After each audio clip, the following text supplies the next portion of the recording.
తాకట్లో ఉన్న బంగారాన్ని విడిపించి ఆ రోజున మార్కెట్ ధర కట్టి మిగిలిన డబ్బును మీకు అందిస్తుంది కొమ్మూరి గోల్డ్.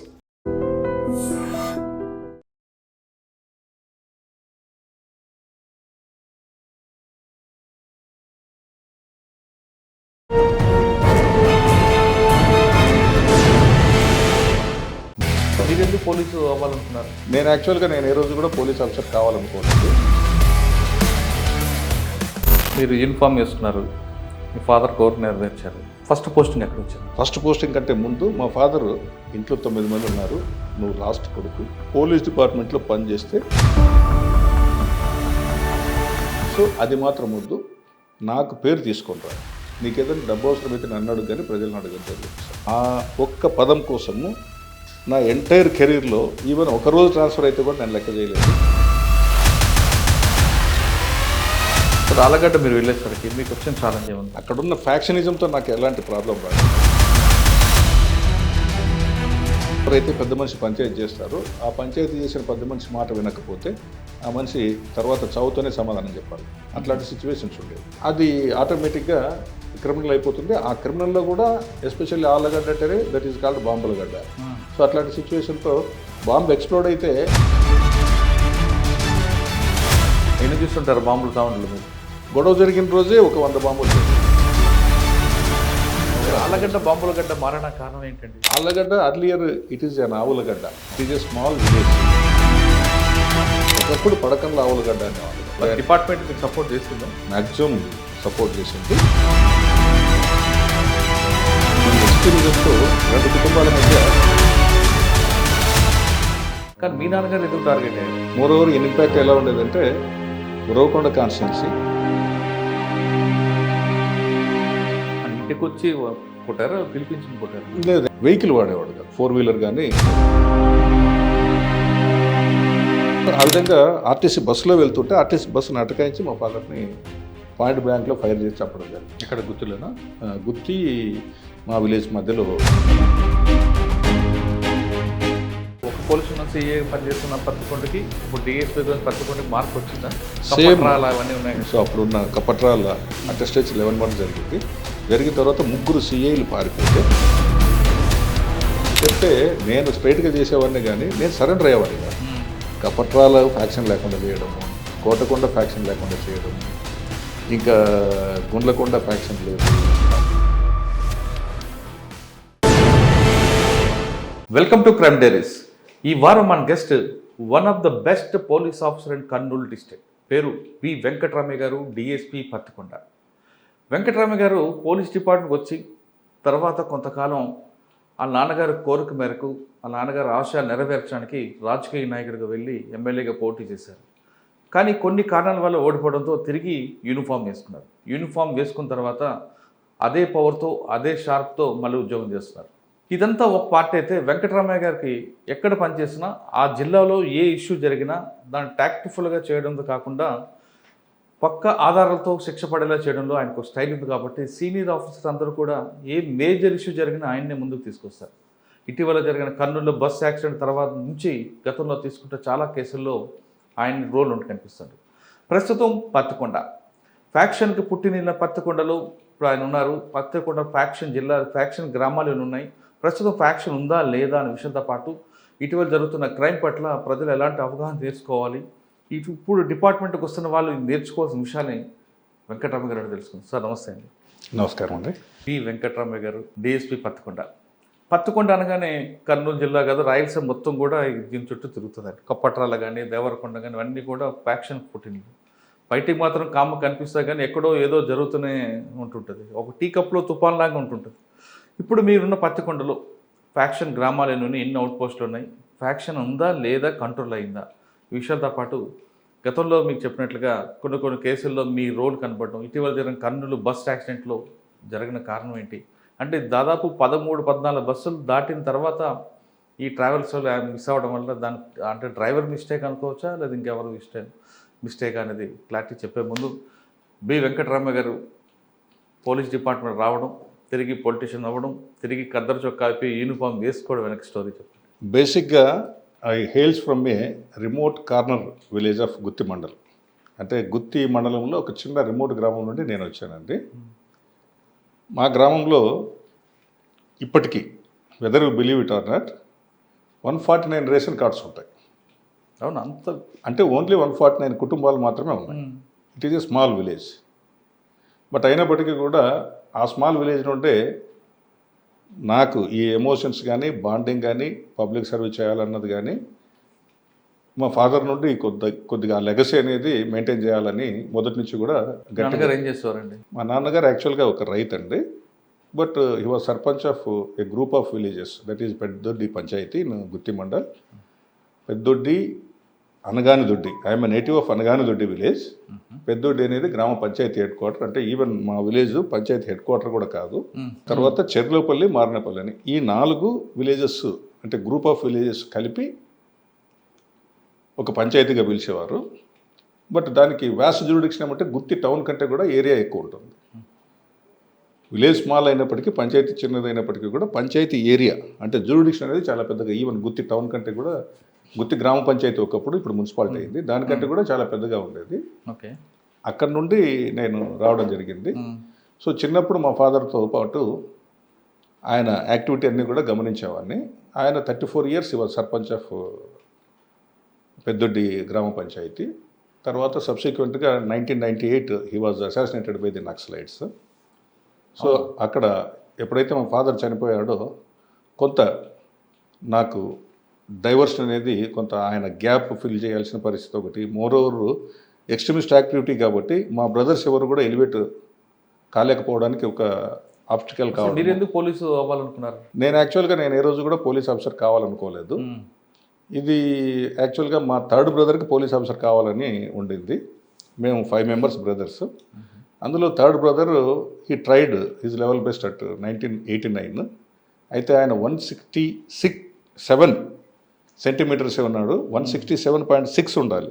సో ఆ 0.6 సెంటీమీటర్స్ తేడా, అంటే 1 సెంటీమీటర్ కూడా తేడా రావడం వల్ల అతను సబ్ ఇన్స్పెక్టర్ కాలేకపోయాడు.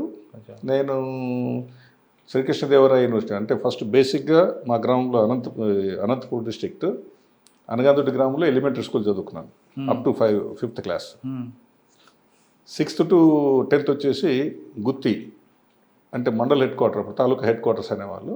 అక్కడ మాల్టర్ Smith junior college, high school cum college రెండు అక్కడే చేశాను, సేమ్ ఎంఎస్లోనే. అంటే మాల్టర్ Smith high school cum junior college అనమాట, అక్కడ చేశాను. తర్వాత సబ్సిక్వెంట్గా Anantapur arts and science college, ఇప్పుడు అటానమస్ అయింది అది, ఆ కాలేజీలో పనిచేశాను, చదివాను అక్కడ.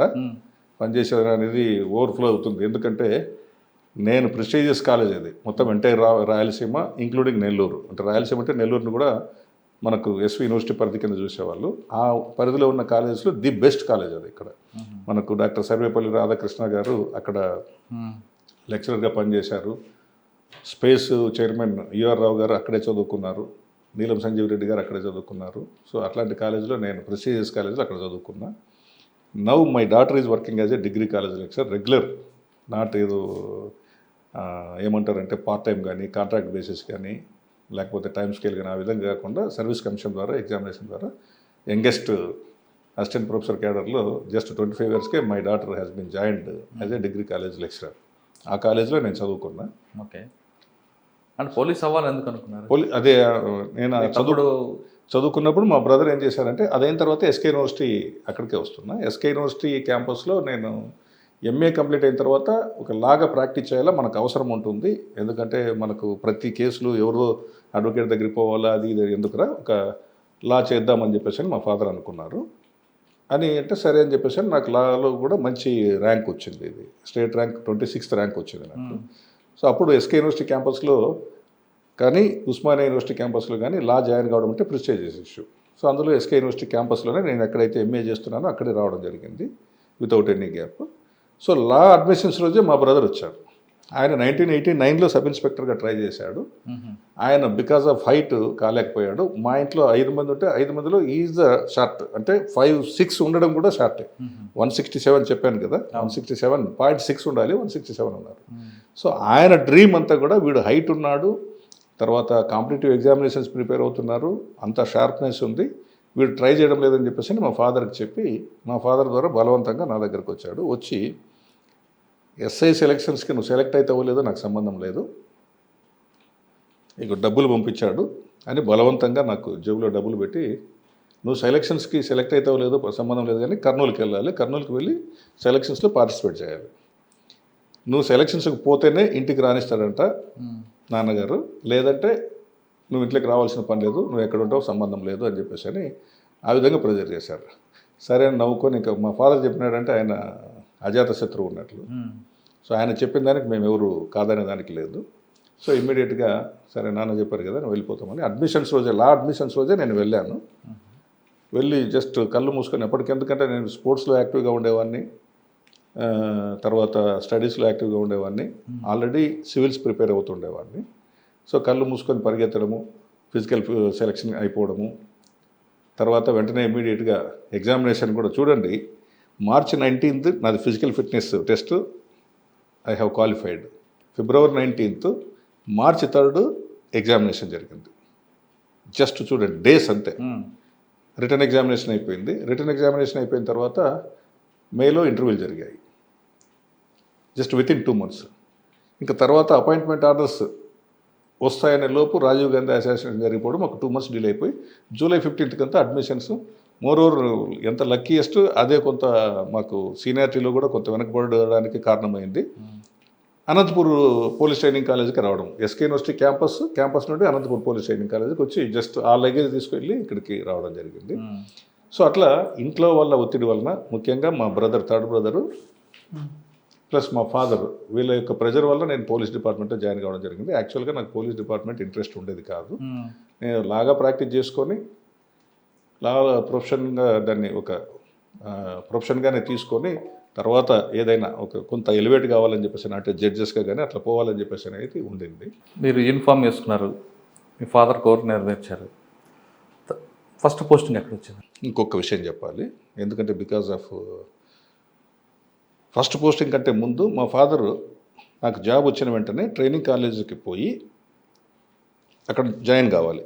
ఆ టైంలో ఫాదర్ని మదర్ని కాళ్ళకు నమస్కారం పెట్టుకున్నప్పుడు, వాళ్ళ పాదాభివందనం చేస్తున్నప్పుడు మా ఫాదర్ నాకు ఇచ్చిన సలహా ఏంటంటే, అరే బాబు, ఇంట్లో 9 మంది ఉన్నారు, నువ్వు లాస్ట్ కొడుకు, నీకు ఎలాంటి బరువు బాధ్యతలు పెట్టలేదు, పోలీస్ డిపార్ట్మెంట్లో పనిచేస్తే ఎంతైనా మంచి పేరు వస్తుంది, నాకు నా కొడుకు ప్రజలకు సేవ చేస్తున్నాడనే పేరు రావాలి, కానీ దీంట్లో డబ్బు సంపాదించుకోవడానికి, ప్రజలు పీడించడానికి ఎంతైనా అవకాశం ఉంటుంది.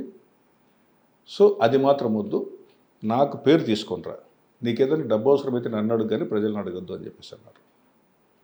So this is the words he delivered before me. నేను ఆ ఒక్క పదం కోసము నా ఎంటైర్ కెరీర్లో ఈవెన్ ఒకరోజు ట్రాన్స్ఫర్ అయితే కూడా నేను లెక్క చేయలేదు.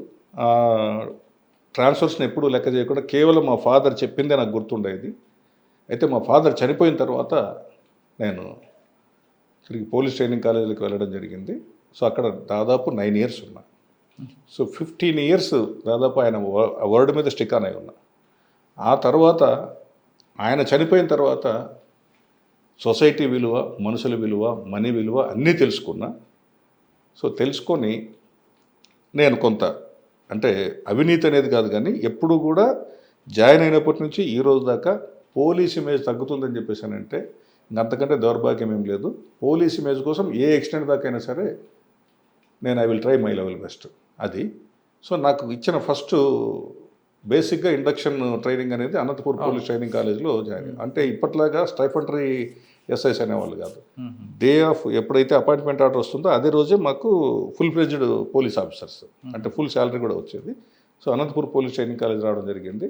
తర్వాత బనగానపల్లి అంటేనే ఇంకా మీకు తెలుసు స్టేట్లో. ఆ బనగానపల్లి నాకు మామూలుగా పిఎస్ఐ అంటారు, అంటే ప్రొబేషనరీ ఎస్ఐ అని చెప్పేసి అని.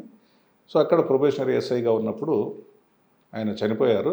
మా గురువు గారు సైదువలి అని చెప్పేసి అక్కడ ఎస్ఐ గారు, జోజిరెడ్డి అని చెప్పేసి అని సిఐ గారు. ఓకే, అక్కడ నేను పిఎస్ఐగా చేశాను. అక్కడ పిఎస్ఐగా ఉన్నప్పుడు ఈ ఫ్యాక్షనిజం పైన, వీటిపైన, ఈ లిటిగెంట్స్ పైన, అన్నింటిపైన కూడా అంటే బోత్ యాజ్ ఏది రికార్డ్ అయితేనేమి లా అండ్ ఆర్డర్. కొంతమందికి కలం పెత్తనం ఉంటుంది, కర్ర పెత్తనం ఉంటుంది, ఒకటే ఏదో ఒకటి ఉంటుంది.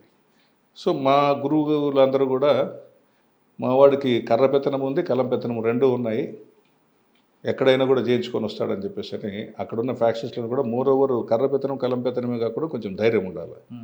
ఫ్యాక్షన్ ఏరియా అంటే ఇప్పుడు మీకు బనగానపల్లి అంటేనే తెలుసు ఎంత హైలీ అంటే మీకు అక్కడున్న ఫ్యాక్షన్ విలేజెస్. బనగానపల్లి సర్కిల్ అప్పుడు it was consisting of Kolimigundla, Avuku, Banaganapalli and Betamcherla. So కొలిమిగుండ్లలో గుండ్లసింగవరం అనే ఫ్యాక్షన్ విలేజ్, బనగానపల్లిలో యనకండ్ల అనే ఫ్యాక్షన్ విలేజెస్, ఇట్లా అంటే కొన్ని ఊరి ఫర్ ద నేమ్స్ కొన్ని చెప్తున్నాను. ఇట్లాంటి ఫ్యాక్షన్ విలేజెస్ అన్నీ ఉండేవి. పెద్ద పెద్ద ఈరోజున్న స్టేట్ లీడర్స్ అందరూ కూడా ఆ ఏరియా నుంచి వచ్చేవాళ్ళే. సో అక్కడ ఒకరి హయ్యెస్ట్ మెయిన్ లీడర్ చనిపోయింది కూడా కోయిలకుంట్ల అండ్ బనగానపల్లి. ఈ రెండు కూడా జంట తాలూకాలాగా ఉంటాయి. జస్ట్ 13 కిలోమీటర్స్ కోయిలకుంట్ల, బనగానపల్లి ఉంటుంది. సో అవుకు, కొలిమిగుండ్ల, కోయిలకుంట్ల తాలూకా అయినప్పటికీ నేను పిఎస్ఐగా ఉన్నప్పుడు ఆ రెండు కూడా బనగానపల్లి సర్కిల్ కింద ఉండేవి. సో కాబట్టి రెండు కోయిలకుంట్ల తాలూకా లీడర్స్తోనూ, తర్వాత ఫ్యాక్షన్ లీడర్స్తోనూ, బనగానపల్లి తాలూకా ఫ్యాక్షన్ లీడర్స్తోనూ నాకు ఎక్కడైతే డిపార్ట్మెంట్లో ఇండక్ట్ అయ్యానో అక్కడి నుంచి కూడా పరిచయాలు ఉన్నాయి. వాళ్ళతో ఒకరికొకరు ఫేస్ టు ఫేస్ మాట్లాడుకోవడం కానీ, కేసుల విషయాల్లో కానీ అంతా కూడా ఆ అక్వాంటెన్స్ అనేది ఉంది. సో అదైన తర్వాత నాకు ఫస్ట్ ఇండిపెండెంట్ ఛార్జ్ వచ్చేసి ఇక్కడ యాక్టివ్గా ఉన్నందుకే నాకు ఆలగడ్డ ఇచ్చారు అప్పుడున్న ఎస్పీ గారు, చంద్రశేఖర్ రెడ్డి గారు. మావాడు చెప్పి ఆయన పోస్టింగ్ ఇచ్చే ముందు కూడా బేస్ మావాడు చాలా ఎఫెక్టివ్గా చేస్తున్నాడు కాబట్టి వీడు this fellow is deserved for Allagadda అని చెప్పేసి అని ఆలగడ్డ ఫస్ట్ పోస్టింగ్ ఇవ్వడం జరిగింది. సార్ ఆలగడ్డ మీరు వెళ్ళేసరికి మీకు వచ్చిన ఛాలెంజ్ ఏముంది? అప్పటికే ఆలగడ్డది ఫ్యాక్షన్ అన్నీ ఉన్నాయి కదా. సో నేను ఆలగడ్డలో జాయిన్ అయిన వెంటనే యాక్చువల్గా అక్కడున్న ఫ్యాక్షనిజంతో నాకు ఎలాంటి ప్రాబ్లం రాలేదు. అయితే లీడర్స్తో కొద్దిగా వచ్చిందా ప్రాబ్లం వచ్చింది. అది స్టేట్ వైడ్ ఇన్సిడెంట్ కూడా కావడం జరిగింది. సో అక్కడ ఎందుకు ఆ విధంగా జరగాల్సి వచ్చిందని చెప్పేసానంటే యాక్చువల్గా ఈ ఆలగడ్డలో సివిల్ డిస్ప్యూట్స్ ఏదన్నా ఉన్నప్పుడు పొరపాటున ఆ సివిల్ డిస్ప్యూట్ బోత్ పార్టీస్ని పిలిపించి ఆ వాళ్ళలో ఎవరైతే పెద్ద మనిషి పంచాయతీ చేస్తారో ఆ పంచాయతీ చేసిన పెద్ద మనిషి మాట వినకపోతే ఆ మనిషి తర్వాత చావుతోనే సమాధానం చెప్పాలి. అట్లాంటి సిచ్యువేషన్స్ ఉండేవి. సో అట్లాంటి సిచ్యువేషన్స్లో పోలీస్ డిపార్ట్మెంట్కి సంబంధం లేకపోయినా కొన్ని సివిల్ డిస్ప్యూట్స్లో మేము ప్రివెంట్ చేయకపోతే అది మర్డర్స్కి దారితీస్తుంది. సో అట్లాంటి ఇన్సిడెంట్స్లో మాకున్న అప్పుడున్న సిఆర్పిసి ప్రావిజన్స్ ప్రకారము మేము ఇంటర్వ్యూని అయితే తప్ప అవి కావు అని చెప్పేసి అన్నప్పుడు బోత్ పార్టీస్కి రిస్ట్రైన్ చేయమని చెప్పేసి అనే క్రమంలో కొద్దిగా అక్కడున్న పొలిటీషియన్స్తో రిఫ్ట్ రావడం జరిగింది. ఎంత రిఫ్ట్ వచ్చినా సక్సెస్ఫుల్గా పోలీస్ ఇమేజ్ని కాపాడుకుంటూ. సివిల్ డిస్ప్యూట్లో వెళ్ళొద్దని కోర్టు చెప్తుంది కదండి. సివిల్ డిస్ప్యూట్లో కోర్టు వెళ్ళొద్దని ఎప్పుడు చెప్పదు. సివిల్ డిస్ప్యూట్లో మేము పంచాయతీలు చేయము, జడ్జిమెంట్ ఇవ్వము. బట్ బోత్ పార్టీస్ ఏదైనా సరే మీరు రిస్ట్రైన్ అవుతూ లా అండ్ ఆర్డర్ ఇష్యూ రాకుండా ఉండడం కోసం సివిల్ డిస్ప్యూట్స్ ఇష్యూలో బోత్ పార్టీస్కి పిలిపించడము, కౌన్సిలింగ్ ఇవ్వడము, బైండ్ ఓవర్ చేయించడము, తర్వాత ఒకరిపైన ఒకరు హ్యాండెడ్గా బిహేవ్ చేయకుండా ఉండడము. ఇందులో భాగంగా ఎక్కడ కూడా పోలీస్ డిపార్ట్మెంట్ని ఏ హైకోర్టు కానీ సుప్రీంకోర్టు కానీ ఎక్కడ చేయొద్దని చెప్పదు. ఎందుకంటే మీరు లీగల్గా ఏదన్నా ఉంటే లీగల్ కోర్టు ద్వారా లీగల్ రెమెడీ తీసుకోవాలి. కానీ మీరు ఒకరిపైన ఒకరు కిడ్నాపింగ్ చేయడము, ఒకరిపైన ఒకరు దౌర్జన్యాలు చేయడము, ల్యాండ్ గ్రాబింగ్ చేయడము, ఇవన్నీ చేస్తూ ఉంటే పోలీస్ డిపార్ట్మెంట్ ఊరికి ఉండదు. సో సివిల్ డిస్ప్యూట్గానే కనిపిస్తుంది. కానీ ఏమాత్రం తేడా వచ్చిందంటే పోలీస్ ఇంటర్ఫేర్ అది ఆటోమేటిక్గా క్రిమినల్ అయిపోతుంది. ఆ క్రిమినల్లో కూడా ఎస్పెషల్లీ ఆలగడ్డ అంటేనే that is called Bambulagadda. So అట్లాంటి సిచ్యువేషన్తో బాంబు ఎక్స్ప్లోడ్ అయితే కేసులు కట్టేవాళ్ళు కాదు మేము చేరిన రోజుల్లో. సో బాంబు ఎక్స్ప్లోడ్ అయిందా, ఓకే, ఎవరికేం గాయాలు లేవు కదా అంటే, సార్ అది కోతి దిబ్బలో ఉంటే గెలికిందండి సార్, పంది దిబ్బలో ఉంటే గెలికిందండి సార్, కాబట్టి నో కేసు అని చెప్పేసి ఈవెన్ ఆఫీసర్స్ కూడా చెప్పేవాళ్ళు.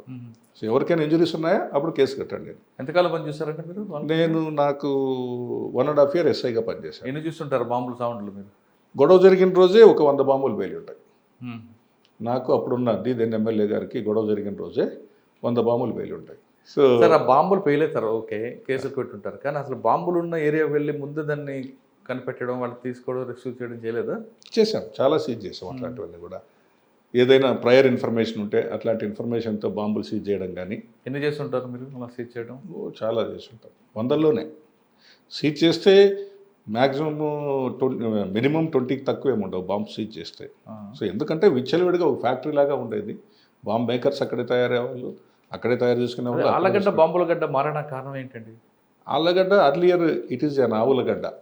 It is a small village. చాలామందికి తెలియదు. It is an Avulagadda for Padakandla. Padakandla అని ఒక స్మాల్ విలేజ్ ఉంది కుగ్రామ్, జస్ట్ అక్కడ ఒకలు అనేది అంటారు, దాన్ని వకిలేరు అంటారు లోకల్గా. ఆ వకిలేరు దాటిన వెంటనే అంటే ఆళ్ళగడ్డకి అడ్జస్టెంట్గా జస్ట్ బ్రిడ్జ్ దాటితేనే పడకండ్లని ఉంటుంది. ఒకప్పుడు పడకండ్ల ఆవులగడ్డ అనేవాళ్ళు దాన్ని. అంటే పడకండ్ల నుంచి వచ్చే ఆవులన్నీ కూడా ఇక్కడ ఆ ఒకల నది పక్కన అంటే ఆళ్ళగడ్డ వైపు వచ్చి అక్కడ మామూలుగా ఏమవుతుందంటే విలేజెస్లో మార్నింగ్ మేతకి వెళ్తాయి. ఆఫ్టర్నూన్ అరౌండ్ 2:30 3 o'clock వచ్చి ఆ పోయిన వాళ్ళు ఎవరైతే ఆ పశువులు కాపర్లు ఉంటారు కదా, వాళ్ళు అక్కడ వాటికి సేద తీర్చేదానికి ఆడ వాటర్ నీళ్లు తాగి కొంత సేద తీర్చేవాళ్ళు. అట్లాంటి ఆవుల గడ్డ ఏదైతే ఉందో అవతల గడ్డకు పోయి ఆవులను ఆపేవాళ్ళు కాబట్టి ఆవులగడ్డ. ఆ ఆవులగడ్డ తెలియక ఇప్పుడంతా కూడా ఆళ్ళగడ్డ అంటున్నారు. కొంతమంది ఉల్లగడ్డ అని చెప్పేసి నెగతాలుగా మాట్లాడుతుంటారు. It is an ఆవులగడ్డ. అదే ఆవులగడ్డ ఆలగడ్డగా మారింది, కానీ తర్వాత బాంబుల గడ్డకి ఎందుకు మారింది? అదే ఒకప్పుడు ఎర్స్ట్వైల్ సిరివెల్ల తాలూకాలో ఒక చిన్న కుగ్రామం అది. తర్వాత సబ్సిక్వెంట్గా ఏమైందంటే యాక్చువల్గా ఆళ్ళగడ్డలో ఇప్పుడున్న అంటే నేమ్స్ చెప్తే ప్రాబ్లం లేదు, నేను కూడా ఐ డోంట్ కేర్. యాక్చువల్గా స్థానికంగా ఉన్న నాయకుల కంటే కూడా బయట నుంచి వచ్చిన నాయకుల మధ్య కాంపిటీషన్ అనేది పడింది. సో ఎప్పుడైతే అదొక టౌన్గా పడకండ్లు అనేది రివర్ అవతల ఉంటుంది, బ్రిడ్జ్ యువతల రోడ్డుకి సమీపంలో ఇది వస్తుంది కాబట్టి ఆటోమేటిక్గా ఇది బాగా డెవలప్ అయితే వచ్చింది. డెవలప్ అయితే రావడం వల్ల ఇక్కడికి ఏమైందంటే టోటల్గా వేరే విలేజెస్, ఇప్పుడు ఫర్ ఎగ్జాంపుల్ మీకు చెప్తున్నా, గంగుల కుటుంబం అంతా ఎర్రగుడి నుంచి వస్తుంది. అంటే రుద్రవరం మండలం నుంచి ఎర్రగుడి దగ్గర నుంచి వచ్చి ఆళ్ళగడ్డలో సెటిల్ అయ్యారు. తర్వాత కొత్తపల్లి నుంచి భూమా ఫ్యామిలీ అంతా వచ్చి సెటిల్ అయింది. సో అక్కడ ఆ విధంగా బయట నుంచి వచ్చిన వాళ్ళు అందరూ ఒకరికొకరు పొలిటికల్గా పెత్తనం కోసము, రాజకీయ పెత్తనం కోసం. ఆవులగడ్డలు మాత్రం కాదు, చుట్టుపక్కల వచ్చిన వాళ్ళ ఫైటింగ్ ఇది. చుట్టుపక్కల వచ్చిన ఫైటింగ్ మెజారిటీ అందరూ కూడా. ఇప్పుడు బనగానపల్లి కూడా అంతే. చల్ల రామకృష్ణారెడ్డి హెయిల్స్ ఫ్రమ్ ఉప్పలపాడు, అంటే పైన అవుకు మండలంలో ఉంటుంది. గుండ్ల సింగవరము రాంభూపాల్ రెడ్డి వారిది, అది అవుకు మండలంలో ఉంటుంది. సో చెన్నంపల్లి సత్యం రెడ్డి, తర్వాత అతని పార్థసారథి రెడ్డి అతని కుమారుడు ఎమ్మెల్యే అయ్యారు. సో అతనిది చెన్నంపల్లి విలేజెస్. ఈ విధంగా ప్రతి ఒక్కరూ కూడా డిఫరెంట్ విలేజెస్ నుంచి వచ్చి అక్కడ వచ్చి టౌన్లో చేరుకున్న వాళ్ళే. అచ్చా, ఇప్పుడు ఆలగడ్డలో కూడా ఆ విధంగా 2 వర్గాలు రావడం, వాళ్ళ పెత్తనం కోసం బాంబుల గడ్డగా మార్చుకున్నారు. తర్వాత ఇప్పుడు బోరెడ్డి అని చెప్పేసి అని రాంపుల్లారెడ్డి వాళ్ళు ఉన్నారు, వాళ్ళది వచ్చేసి లింగం దిన్న. ఇట్లా ప్రతి ఒక్కరూ కూడా ఆ సరౌండింగ్ విలేజెస్ నుంచి అక్కడికి వచ్చి ఆ మొత్తం తాలూకా పెత్తనం కోసం ఒకరిపైన ఒకరు చేసుకుంటూ హెంచ్మెన్ని వీళ్ళు మెయింటైన్ చేస్తూ ఒకరి మధ్య ఒకరు తగాదాలు గ్రూపులు. ఇంకా గ్రామాల్లో కూడా ఆధిపత్య పోరు కోసము. గ్రామాల్లో కేవలము పొలిటికల్ ఆధిపత్యమే కాదు, ఏదైనా సరే ఆటోమేటిక్గా వైట్ న్యాచురల్ అల్టిమేట్గా సోషల్ ఆస్పెక్ట్స్ ఉన్నా, లేకపోతే ఏదైనా భూ తగాదాలు ఉన్నా, లేదా చెరువు పైన వేలం విషయాల్లో వచ్చినా, ఏది వచ్చినా కూడా ఇవన్నీ కూడా గ్రామంలో ఉన్న బేసిక్. ఒక విలేజ్ ఉందంటే ఆటోమేటిక్గా భూ తగాదాలు ఉంటాయి. అంతేకాకుండా కొంత సామాజిక వర్గాలపైన తగాదాలు ఉంటాయి. ఇంట్రా రైవలరీస్ కూడా ఉండొచ్చు ఒక్కోసారి, community with in the intra rivalry కూడా. లేదు ఒక గ్రామంలో ఒక చెరువు ఉంటుంది, ఉమ్మడి భూములు ఉంటాయి, వాటిపైన ఒకటి, లేదా ఫారెస్ట్ స్మగ్లింగ్ చేసుకోవడం పైన. అది పంచాయతీల మీద ఆధిపత్య పోరు. ఈ పంచాయతీల పైన ఆధిపత్య పోరు అయినప్పుడు ఆటోమేటిక్గా అప్పుడున్న పార్టీలు ఏవైతే ఉన్నాయో 2 పార్టీల్లోనూ చేరుకోవడము, 2 గ్రూపులుగా మెయింటైన్ కావడము. సో ఎవరి లీడరు ఏం చెప్తే అది కళ్ళు మూసుకొని చేసుకుంటూ రావడం అనేది ఆ విధంగా జరిగిపోయింది. సార్, ఆ 2 వర్గాల మధ్య తర్వాత అది కమ్యూనల్గా కూడా మారింది కదా కొంతకాలం తర్వాత. ఆళ్ళగడ్డ కమ్యూనల్ ఎప్పుడు లేదు. లేదా? లేదు, ఎప్పుడు లేదు. కమ్యూనల్గా ఎప్పుడు లేదు. ఓన్లీ ఇటీవల కాలంలో మారింది. ఇటీవల కాలంలో కూడా ఎప్పుడు కమ్యూనల్గా లేదు. కొంత చాగలమరిలో ముస్లిం కమ్యూనిటీ ఉంది కానీ బట్ ఎప్పుడు కమ్యూనల్ ఇది కాలేదు. సిరివెల్ల కొంత ఉంది, అది కూడా మేజర్ కమ్యూనల్ ఇన్సిడెంట్స్ అయితే ఏం జరగలేదు. ఎందుకంటే ఆల్మోస్ట్ సిరివెల్ల ముస్లిమ్స్ కానీ చాగలమరి ముస్లిమ్స్ కానీ ఆ కల్చర్ అసిమిలేషన్ అనేది, అంటే హిందూ కల్చర్లో ఒక భాగంగా వాళ్ళు కలిసిపోయారు. సో కాబట్టి మనకు కమ్యూనల్ జరిగేది ఎక్కడ జరుగుతుందంటే అంటే కంబైన్డ్ కర్నూలు డిస్ట్రిక్ట్ తీసుకుంటే వెలుగోడు జరిగింది, ఆత్మకూరు జరిగింది. తర్వాత ఇక్కడ ఆదోని, మాకు ప్రజెంట్ ఇక్కడ హొలగొంద ఉంది.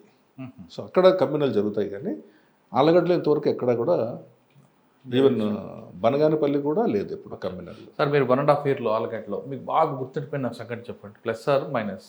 సో క్రైమ్ మీటింగ్ జరిగేటప్పుడు జనరల్గా ఏమంటే హెడ్ క్వార్టర్ సిఐని కానీ ఒక ఎస్ఐని కానీ వదిలేస్తారు సబ్ డివిజన్ మొత్తానికి.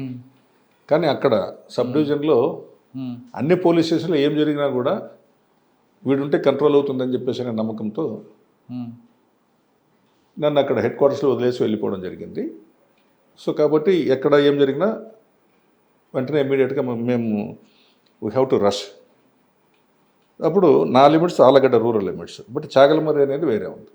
సో ఆ చాగలమర్రి లిమిట్స్లో ఏమైందంటే ఒక లీడర్కు ఇబ్బంది అవుతుందని చెప్పేసి అని తాలూకా వైడ్గా ఒక కమిటీ లాగా వేసుకొని మంచి గుడ్ షూటర్స్ ఎవరు ఉన్నారని చెప్పేసి అని ఆళ్ళగడ్డ రూరల్ అంటే నా లిమిట్స్లో ఉన్న చెంచువాళ్ళని, ఆ చెంచువాళ్ళతోనే సహవాసం చేసుకుంటే ఒక సుంకిరెడ్డి అని చెప్పేసి మంచి షూటర్. అంటే వీళ్ళు ఫారెస్ట్లోకి పోయినప్పుడు ఫారెస్ట్ షూటింగ్ కానీ లేకపోతే ఫారెస్ట్ అప్పట్లో ఈ రెడ్ శాండర్స్ తర్వాత ఇవన్నీ కూడా స్మగ్లింగ్ అంతా ఉండేది కదా. సో వీళ్ళతో పాటు మంచి షూటింగ్, అట్లాంటి షూటర్స్ అందరినీ కూడా అప్పుడు ఒక కమిటీ లాగా వేసుకొని వెళ్ళారు. ఆ రోజుల్లో ఎట్లుండేదంటే ఆళ్ళగడ్డ, బనగానపల్లి, ముఖ్యంగా ఈ కోయిలకుంట్ల ఏరియాలో ఒక్కొక్కరికి DBBL వెపన్ ఉండేది, 315 రైఫిల్ ఉండేది, స్మాల్ వెపన్ అంటే పిస్టల్ కానీ రివాల్వర్ కానీ వీళ్ళకి లైసెన్స్డ్ వెపన్స్ ఉండేవి. సో ఈ వెపన్స్ అన్నీ మొత్తం తీసుకెళ్ళి అక్కడ చాగలమర్రి విలేజ్లో ఒక లీడర్, మెయిన్ లీడరు, ఆ లీడర్ ఇల్లు మధ్యలో ఇట్లా హైట్ సెంటర్లో ఉంటుంది. ఆ మిద్దెక్కి ఎక్కితే ఆ బిల్డింగ్ అంటే ఫస్ట్ ఫ్లోర్ కూడా ఉంటుంది. అంటే మామూలుగా అప్స్టైర్ ఇట్లా మేడలు అంటారు కదా, పల్లెల్లో మాడీలు అంటారు. సో ఒక మేడ ఉన్న ఇల్లు అదొకటి, ఆ ఊర్లో వేరే ఏమీ లేవు. సో ఆ ఇల్లు మధ్యలో వీళ్ళు ఎక్కితే అవతల పార్టీ వాళ్ళు ఎవరు కూడా ఊర్లోకి రాలేని పరిస్థితి. ఇప్పుడు మామూలుగా ఇక్కడ ఏమంటే మహాలయ అమావాస్య అంటాం, దాన్ని పెత్తర్ల అమావాస్య అంటారు ఇక్కడ లోకల్గా. అంటే పెద్దవార్ల అమావాస్య కాబట్టి దాన్ని లోకల్గా స్థానికంగా పెత్తర్ల అమావాస్య అంటారు. ఈ అమావాస్యకు అవతల పార్టీ వాళ్ళు అంటే కాంగ్రెస్ పార్టీ వాళ్ళు ఖచ్చితంగా మేము ఊర్లో పోయి పూజ చేసుకోవాలా, మా పెద్దలకి మేము తర్పణం పెట్టుకోవాలా అని చెప్పేసి అని ఆ రోజు సాంబ్రాన్ని వేసుకోవాలంటారు స్థానికమైన భాషలో. సాంబ్రాన్ని వేసుకోవడానికి వాళ్ళు రావాలి. సో సాంబ్రాన్ని వేసుకోవడానికి వాళ్ళు రావాలని చెప్పేసి అని వాళ్ళు ప్రయత్నం చేస్తున్నారు కాంగ్రెస్ వాళ్ళు. వీళ్ళు ఒకసారి ఊరు వదిలిపెట్టి వెళ్ళిపోయారు కాబట్టి ఇంకా ఊర్లోకి వీళ్ళు రానియకూడదు అని చెప్పేసి అని ఈ గ్రూప్ రెడీగా ఉంది. ఆ ఇన్ఫర్మేషన్ చాగలమర్రి తర్వాత ఇన్స్పెక్టర్ గారికి ఉంటుంది, కానీ ఆలగడ్డ రూరల్ ఎస్ఐ గారు నాకు పెద్దగా, ఎందుకంటే నా జ్యూరిడిక్షన్ కాదు కాబట్టి అంత దాన్ని డీప్గా నేను చూడాల్సిన పని లేదు. బట్ ఆ రోజు నేను హెడ్ క్వార్టర్స్లో ఉన్నప్పుడు ఉన్నట్లుండి ఎస్పీ మహేందర్ రెడ్డి గారు అప్పుడు మాకు తెలంగాణ డీజీగా చేశారు. ఆయన చాలా బాగా లైక్ చేసేవారు. ఆయన మహేందర్ రెడ్డి గారు అప్పుడు ల్యాండ్ లైన్స్ మాత్రమే ఉండేవి. వెంకటరామయ్య గారు ఇమ్మీడియట్గా మీరు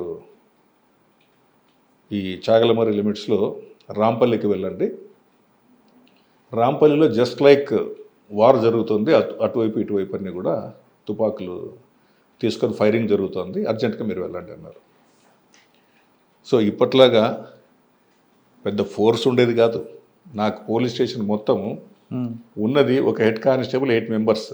అందులో ఒక ఆళ్ళగడ్డ అంటే ఎవరు రారు. బలవంతంగా ఎవరికైనా పోస్టింగ్ వేస్తే కూడా వాళ్ళందరూ కుంటోళ్ళు, గుడ్డోళ్ళు అట్లాంటి వాళ్ళు ఉంటారు. అంటే మెడికల్ లీవ్లో ఉండిపోయేవాళ్ళు. ఓన్లీ 5 మెంబర్స్ నాకు ఉన్నది. అందులో సెంట్రీని వదిలేసి నేను ఒక మోటార్ సైకిల్ తీసుకొని, motor cycle triple riding offence అయినా ఇంకోటైనా మనము మాకు పోలీస్కి ఉంది కదండి ఎగ్జంప్షన్ అనేది. ఎందుకంటే నేను అట్లీస్ట్ ఇంకొక ఎక్స్ట్రా కానిస్టేబుల్ తీసుకొని పోలేకపోతే ఆ బండి అప్పుడు ఇప్పట్లాగా అన్ని బ్లాక్ టాప్ రోడ్లు కాదు, ఎక్కడ పడితే అక్కడ వాగుల్లో వంకల్లో ఇరుక్కుపోయేటివి. కనీసం వెతుకొని పోవడానికన్నా వస్తుందని చెప్పేసి అని ఒక కానిస్టేబుల్, ఒక హెడ్ కానిస్టేబుల్ ఇద్దరిని వెనకాల ఎక్కించుకొని సరణ వెళ్ళిపోయాను అక్కడి నుంచి. సో దానికి పోవాలి, చాగలమర్రి లిమిట్స్ పోవాలంటే యాక్చువల్గా ఫ్రీగా వెళ్ళిపోవాలని చెప్పేసి అని అంటే ఒకటి చిన్న బోధనం, పెద్ద బోధనం అని వస్తుంది. అదే సేమ్ వకిలేరు వాగు నేను చెప్పాను కదా, వకుల అనేది అని చెప్పేసి అక్కడ చాగలమర్రి లిమిట్స్ బార్డర్ క్రాస్ చేస్తుంది. అది దాటిన తర్వాత ఈవెన్ కొన్ని లారీలు కూడా వాగులో ఫ్రీగా వెళ్ళిపోతాయి. కింద బండి ఉంది అనమాట ఆ వాగులో పోయేటప్పుడు, అంటే లోపల స్ట్రక్ కాకుండా ఉండడం కోసం. సో ఆ విధంగా మొత్తం అంతా కూడా ఆ రౌండ్ వేసుకొని పోవడానికి టైం పడుతుంది. కాబట్టి నేను స్ట్రైట్ షార్ట్ కట్ ఏదైతే ఉందో అది మామూలుగా బురదమట్టి రోడ్డు. కొంచెం వర్షం వచ్చినడం వలన మెయిన్ హైవే ఏదైతే ఉందో అప్పుడు అది కూడా సింగిల్ రోడ్డే. మెయిన్ హైవేనే సింగిల్ రోడ్. ఒకసారి మీరు ఊహించుకోండి, ఇప్పుడు 4 లైన్ ఏదైతే ఉందో అది, అంటే ఆళ్ళగడ్డ కడప ఉంది కదా ఆ రోడ్డు. సో నేను ఇద్దరు కానిస్టేబుల్ని నేను ముగ్గురు కలిసి బుల్లెట్ వేసుకొని పోతే మధ్యలో పోయిన తర్వాత ఆ మట్టి రోడ్డు తార్ రోడ్డు దాటిన తర్వాత మట్టి రోడ్లో వెళ్ళిన వెంటనే 100 మీటర్స్కి స్ట్రక్ అయిపోయింది. వెంటనే పక్కనే చింతకొమ్ముదిండి అనే విలేజ్ ఉంటే ఆ విలేజ్కి వెళ్ళి ఒక ట్రాక్టర్ వేరే వాళ్ళతో తీసుకొని ట్రాక్టర్ అయితే వెళ్ళిపోతుంది అనమాట. చిన్న వాగులు వంకలైన కూడా ఇది చేస్తుంది. ఇమ్మీడియట్గా ట్రాక్టర్ తీసుకొని వెళ్ళాను. అయితే అక్కడ ఉన్నది ఏమంటే ఏదైనా ఒక ఇన్సిడెంట్ జరిగితే ఆ ఇన్సిడెంట్ జరిగిన వెంటనే ఇంకొక గ్రూపు ఇమ్మీడియట్గా మొత్తం పెట్రోల్ డీజిల్ అన్నీ మొత్తం ఏదైతే ఫైర్ ఉంటుందో అన్నీ తీసుకొని ఊరిని కాల్చడం అలవాటు అది.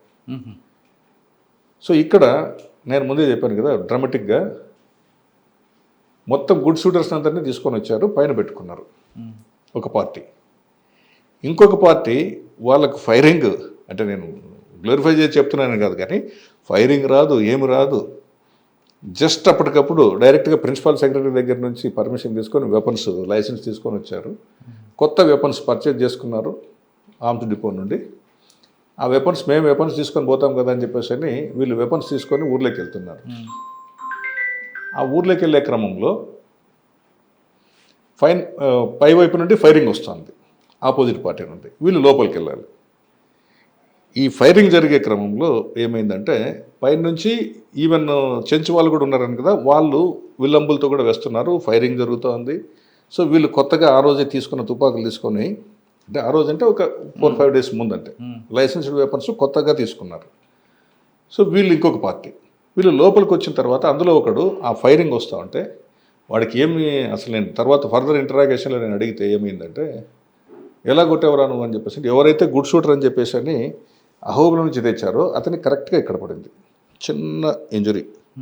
అంటే 3-1 రైఫిల్ అనేది ఇక్కడ బుల్లెట్ ఇంజరీ ఉంది. అది ఎంట్రీ ఎప్పుడు కూడా కనిపించుకుంటుంది, బట్ బ్యాక్ సైడ్ చూస్తే అది ఎగ్జిట్ పెద్దది ఉంటుంది. ఎగ్జిట్ చాలా పెద్దగా ఉంటే మొత్తం బ్రెయిన్ అంతా పోయి ఆ బిల్డింగ్ పై నుంచి. సో వెంటనే ఈ ఇన్సిడెంట్ జరిగింది. ఇంకా వెంటనే ఎప్పుడైతే నేను వెళ్ళానో, సూపర్ మ్యాన్లో కాదు కానీ బట్ ఇమేజ్ అనేది ఉంటే ఆటోమేటిక్గా ఓహో వీడు ఎస్ఐ వచ్చాడు, వస్తే చాలా డేంజరు, అవసరమైతే ఎవరిని చూడడు, ఎవరినైనా సరే ఫైర్ చేస్తాడని చెప్పేసి అని అక్కడ ఎప్పుడైతే ఇన్సిడెంట్ జరిగిందో ఆ ఇన్సిడెంట్ జరిగే టైంలో ఒకరి మధ్య ఒకరు ఫైరింగ్ జరిగే టైంలో నేను తక్కువ ఫోర్స్ అయినా కూడా పోయేటప్పటికే పోలీస్ ప్రెజెన్స్ అనేది ఇంపార్టెంట్ కాబట్టి 2 గ్రూపులు రిస్ట్రైన్ అయిపోయి ఎవరంతకు వాళ్ళు పారిపోవడం జరిగింది. ఎలాంటి ఫర్దర్ ఇన్సిడెంట్ జరగకుండా ఆపేయడం జరిగింది. లేకపోతే అట్లాగినా కాకపోతే ఏమవుతుందంటే ఆ ఫైరింగ్లో ఒకరికొకరు ఇల్లు కాల్చుకోవడము, తర్వాత మనుషులు చంపుకోవడము, ఇంకా ఎంతవరకైనా ఏమైనా జరిగిండేది. సో ఆ సాటిస్ఫాక్షన్ అనేది ఉంది. తర్వాత దానిపైన ఒక రివార్డ్ కూడా రావడం జరిగింది నాకు. సో ఆ ఇన్సిడెంట్ పైన. ఓకే, ఆలగడ్డలో మీకు అది మర్చిపోలేని సంఘటన. అట్లాంటి సంఘటనలు చాలా ఉన్నాయి, బట్ అది one of the important aspect. Allagadda తర్వాత ఎక్కడికి వచ్చారండి సార్? ఆలగడ్డ తర్వాత నేను వెంటనే ఇమీడియట్గా గోనెగండ్ల రావడం జరిగింది. Gonegandla is also it was under Pattikonda constituency. So Pattikonda constituency Gonegandla ఉన్నప్పుడు కూడా చాలా మేజర్ ఇన్సిడెంట్స్ అన్నీ ఉన్నాయి. అక్కడ కూడా యాక్చువల్గా అంతకుముందు నేను రాకముందు ఈ బండ మీద అగ్రహారం అని చెప్పేసి అని అటే స్ట్రెచ్ 4 మర్డర్స్ జరిగి అక్కడ గందరగోళంగా ఉంటే నేను I was on medical leave, అంటే సివిల్ సర్వీసెస్ గ్రూప్ 1 ఎగ్జామినేషన్స్ రాయడం కోసం అని చెప్పేసి మెడికల్ లీవ్లో ఉన్నప్పుడే నాకు అక్కడ పోస్టింగ్ ఇవ్వడం జరిగింది. అక్కడ ఎలక్షన్స్ ముందే, అంటే చాలా సీరియస్ ఎంటైర్ పత్తికొండ కాన్స్టిట్యున్సీలో అలార్మింగ్గా ఎక్కువ ఫ్యాక్షన్ ఇన్సిడెంట్ జరిగిన విలేజెస్ అన్నీ కూడా గోనెగండ్ల లిమిట్స్లో ఉండేవి. ఇప్పుడు గోనెగండ్ల అనేది పత్తికొండ కాకుండా సబ్సిక్వెంట్గా కోడుమూరు సర్కిల్ కింద ఉండింది, తర్వాత ఎమ్మిగనూరు రూరల్ సర్కిల్ కింద ఉండింది. ఇప్పుడు ఆ విధంగా కాకుండా ఎమ్మిగనూరు సబ్ డివిజన్లో ఒక పార్ట్గా ఉంది అది. నాకు సెకండ్ పోస్టింగ్ అక్కడ తక్కువ కాలము నేనున్నప్పటికీ కూడా చాలా మేజర్ ఇన్సిడెంట్స్ ఉన్నాయి. అక్కడ కూడా మంచి నేమ్ అండ్ ఫేమ్తోనే బయటికి రావడం జరిగింది. పబ్లిక్ కూడా చాలా మా ఎస్ఐని ట్రాన్స్ఫర్ చేయకూడదని చెప్పేసి ధర్నాలు కూడా చేశారు ఆ రోజుల్లోనే. సో అట్లాంటి ఇన్సిడెంట్స్ అన్నీ చాలా ఉన్నాయి. అక్కడ మేజర్ ఏమంటే ఒక సీతారామాంజనేయులు ఎన్కౌంటర్ చేశారు ఎస్పీ గారు. ఎస్పీగా ఉన్నప్పుడు అక్కడ మన కర్నూలు టౌన్లోనా? కర్నూలు తర్వాత ఈ కోడుమూరు మధ్యలో ఎన్కౌంటర్ చేశారు. బ్యాక్ సైడ్ చేశారు కదా. అప్పటికి ఎరుకుల కిష్టనని అరెస్ట్ చేసిన వాడు ఎవరు లేరు. ఆ స్టేజ్లో అసలు అరెస్ట్ చేయడానికి సాహసం చేసిన అధికారే లేరు. ఇమ్మీడియట్గా నేను ఎలక్షన్స్కి ముందే అరెస్ట్ చేయడం జరిగింది. ఎవరైతే రౌడీజం చేస్తూ ఉంటారో, ఎవరైతే డామినేషన్ చేస్తూ ఉంటారో, మోర్ ప్రాబ్లం రౌడీజం అనే దానికంటే కూడా డామినేషన్. సో డామినేషన్ చేస్తూ ఉంటారో, పోలీస్కి భయం లేకుండా చేస్తుంటారో, అలాంటి వాళ్ళని కంట్రోల్ చేయడంతోనే పోలీసింగ్ అనేది ఉంటుంది. సో అట్లాంటి చోటుకే నేను రావడం జరిగింది. ఎరుకుల కృష్ణ ఎన్కౌంటర్ మీరు అరెస్ట్ తర్వాత చేశారా? నా అరెస్ట్ తర్వాతనే అది జరిగింది. ఓకే. ఆయన ఒక దగ్గర మాట్లాడుతుంటే తీసుకెళ్ళి కోడుమూరికి కర్నూలుకి మధ్యలో రైస్ మిల్ దగ్గర ఎన్కౌంటర్ చేశారని వర్షం అంటారా, లేదు నిజంగా ఎక్స్చేంజ్ ఆఫ్ ఫైర్? జనరల్గా ఎప్పుడు కూడా ఎన్కౌంటర్ అనేది మీనింగ్ చాలామంది ఏమనుకుంటారంటే, just true dictionary literary meaning నేను చెప్తున్నాను. ఎన్కౌంటరింగ్ అనేది జస్ట్ ఒక కంటెక్స్ట్లో 2 bulls are encountering with each other అంటారు. 2 ఎద్దులు ఒకదానిపైన ఒకటి ఎదురుదాడి చేసుకుంటున్నాయి. So police and criminals are encountering with each other. So ఆ కంటెక్స్ట్లోనే ఎరుకుల కృష్ణ అని మా పోలీస్ డిపార్ట్మెంట్ చంపడం జరిగింది, కానీ వేరే ఇది కాదు. బట్ అప్పటికి నేను పోలీస్ ట్రైనింగ్ కాలేజ్లో ఉన్నా. బట్ అతను అపోజిషన్ పార్టీలోనో ఇంకో వేరే పార్టీలో ఉన్నప్పుడు అది ఎన్కౌంటర్ జరిగింది వచ్చినేమో, కానీ బట్ అతను రూలింగ్ పార్టీలో ఉన్నప్పుడు అరెస్ట్ చేయగలిగిన వాడు నేను. Okay. It is not a joke. అది ఆషమాషి కాదు, అంటే బూస్టింగ్ చెప్పడం కూడా కాదు. నేను సెల్ఫ్ డబ్బు అంటారు కదా, అది కూడా కాదు. దాని తర్వాత ఎక్కడికి వచ్చారంటే, సో అరెస్ట్ చేసిన తర్వాత నాకు అక్కడి నుంచి అర్ధాంతరంగా అగైన్ ఒక పార్టీ ఆ పార్టీ పోయి ఇంకొక పార్టీ అధికారంలోకి రావడము, వాళ్ళు కూడా మరి తిరిగి ముందున్న పార్టీలాగానే ఎక్స్పెక్ట్ చేయడంతో వాళ్ళ మాటలు వినలేదని చెప్పేసి అక్కడి నుంచి నాకు నందికొట్కు ట్రాన్స్ఫర్ చేశారు. బట్ అప్పటికి ఎలక్షన్ నోటిఫికేషన్ ఉన్న వల్ల నేను అక్కడ జాయిన్ కావడం అనేది లేట్ అయింది. తిరిగి ఆస్పరి ఖాళీగా ఉంటే ఆస్పరి అక్కడికి వెళ్ళడం జరిగింది. ఆస్పరి ఎస్ఐగా వెళ్ళిన తర్వాత అక్కడ కూడా నాకు ఒక పెద్ద సాటిస్ఫాక్షన్ ఉన్న కేసెస్ అంటే I have very much satisfied with that case. 17 days తర్వాత ఒక అమ్మాయిని రేప్ అండ్ మర్డర్ చేస్తే, ఆ రేప్ అండ్ మర్డర్ కేసులో పైన ఉన్న ఇన్స్పెక్టర్ కానీ డిఎస్పీ కానీ ఎవరు నాకు కోఆపరేట్ చేయకపోయినా, బాడీ లేదు ఏమీ లేదు, ఎట్లా నువ్వు మర్డర్ కేసు కడతావు అని చెప్పేసి అని, హౌ రెడిక్యులస్ వాజ్ ఇట్ అని చెప్పేసి అని వాళ్ళు ఆ రోజుల్లో నన్ను ఎగతాళి చేశారు ఎఫ్ఐఆర్ కట్టే ముందు కూడా. సరే వీడు వినడు ముండోడు ఆయన ఇష్టం లేని చెప్పేసి అని డిఎస్పీ గారు తర్వాత సిఏ గారు ఇద్దరు నవ్వుకొని, సార్ నేను విలేజ్ విజిట్ రాసుకుంటాను, ఆయనే ఇన్వెస్టిగేషన్ చేసుకోమనండి మీరు అని చెప్పేసి అని, ఇన్స్పెక్టర్ వాజ్ అదర్వైజ్ ఎంగేజ్డ్ అని చెప్పేసి మీరు రాసుకోండి అని చెప్పేసి అని ఇనిషియల్ ఇన్వెస్టిగేషన్ అంతా నేనే చేశాను. ఆ ఇన్వెస్టిగేషన్లో ఆఫ్టర్ 17 days తర్వాత బాడీని ఎగ్జిమేట్ చేసి, ఆ ఎగ్జిమేషన్ తర్వాత సీన్ ఆఫ్ అఫెన్స్లో బీడీలు తగిన సెలైవా బడ్స్, అంటే అమ్మాయిని రేప్ చేసిన ప్లేస్లో సెలైవా బడ్స్ ఏవైతే బీడీలకు సెలైవా బడ్స్ ఉంటాయో, ఆ బీడీ బడ్స్ ఏవైతే ఉంటాయో వాటికున్న సెలైవా స్టెయిన్స్తో అక్యూజ్ని కనెక్ట్ చేయడం జరిగింది. తర్వాత అమ్మాయి ఒక టంబ్లర్తో ఈ హంద్రి అని ఇటువైపు వస్తుంది రివర్, హంద్రిలో వాటర్ తీసుకురావడానికి వెళ్ళింది అమ్మాయి. ఆ అమ్మాయిని ఒక 7 members కలిసి రేప్ అండ్ మర్డర్ చేశారు. సో ఆ రేప్ అండ్ మర్డర్ కేసులో ఆ కేసు 7 members కూడా లైఫ్ కన్విక్షన్ అనేది పడింది. Okay, super. కానీ మీకు లీడ్ ఎక్కడ వచ్చింది? సో లీడ్ ఓన్లీ మీరు అన్నారు కదా, ఇప్పుడున్న ఫస్ట్ ఇనిషియల్ స్టేజ్లో సైంటిఫిక్ మెథడ్స్ కాదు, కానీ just it is a rumour అంటే ఒక 17 days క్రితం ఒక అమ్మాయిని చంపారంట అని చెప్పేసి అని, ఆ 17 days కంటే ముందే, అంటే ఒక 5 to 6 days ముందు ఒక ఇన్ఫర్మేషన్ ఏమొచ్చిందంటే, పలానా ముత్తుకూరు విలేజ్లో ఆ అమ్మాయి అన్మ్యారీడ్ లేడీ, అమ్మాయి ఏదైనా పెళ్లి కావాలంటే కూడా భక్తితో ఉంటుంది కాబట్టి నాకు ఏం పెళ్లి సంబంధాలు వద్దని చెప్పేసి అని అంటూ ఉంటుంది. సో ఆ అమ్మాయి రోజు హంద్రికి పోయి అక్కడే పూజ చేసుకొని ఇంటికి వస్తుంది.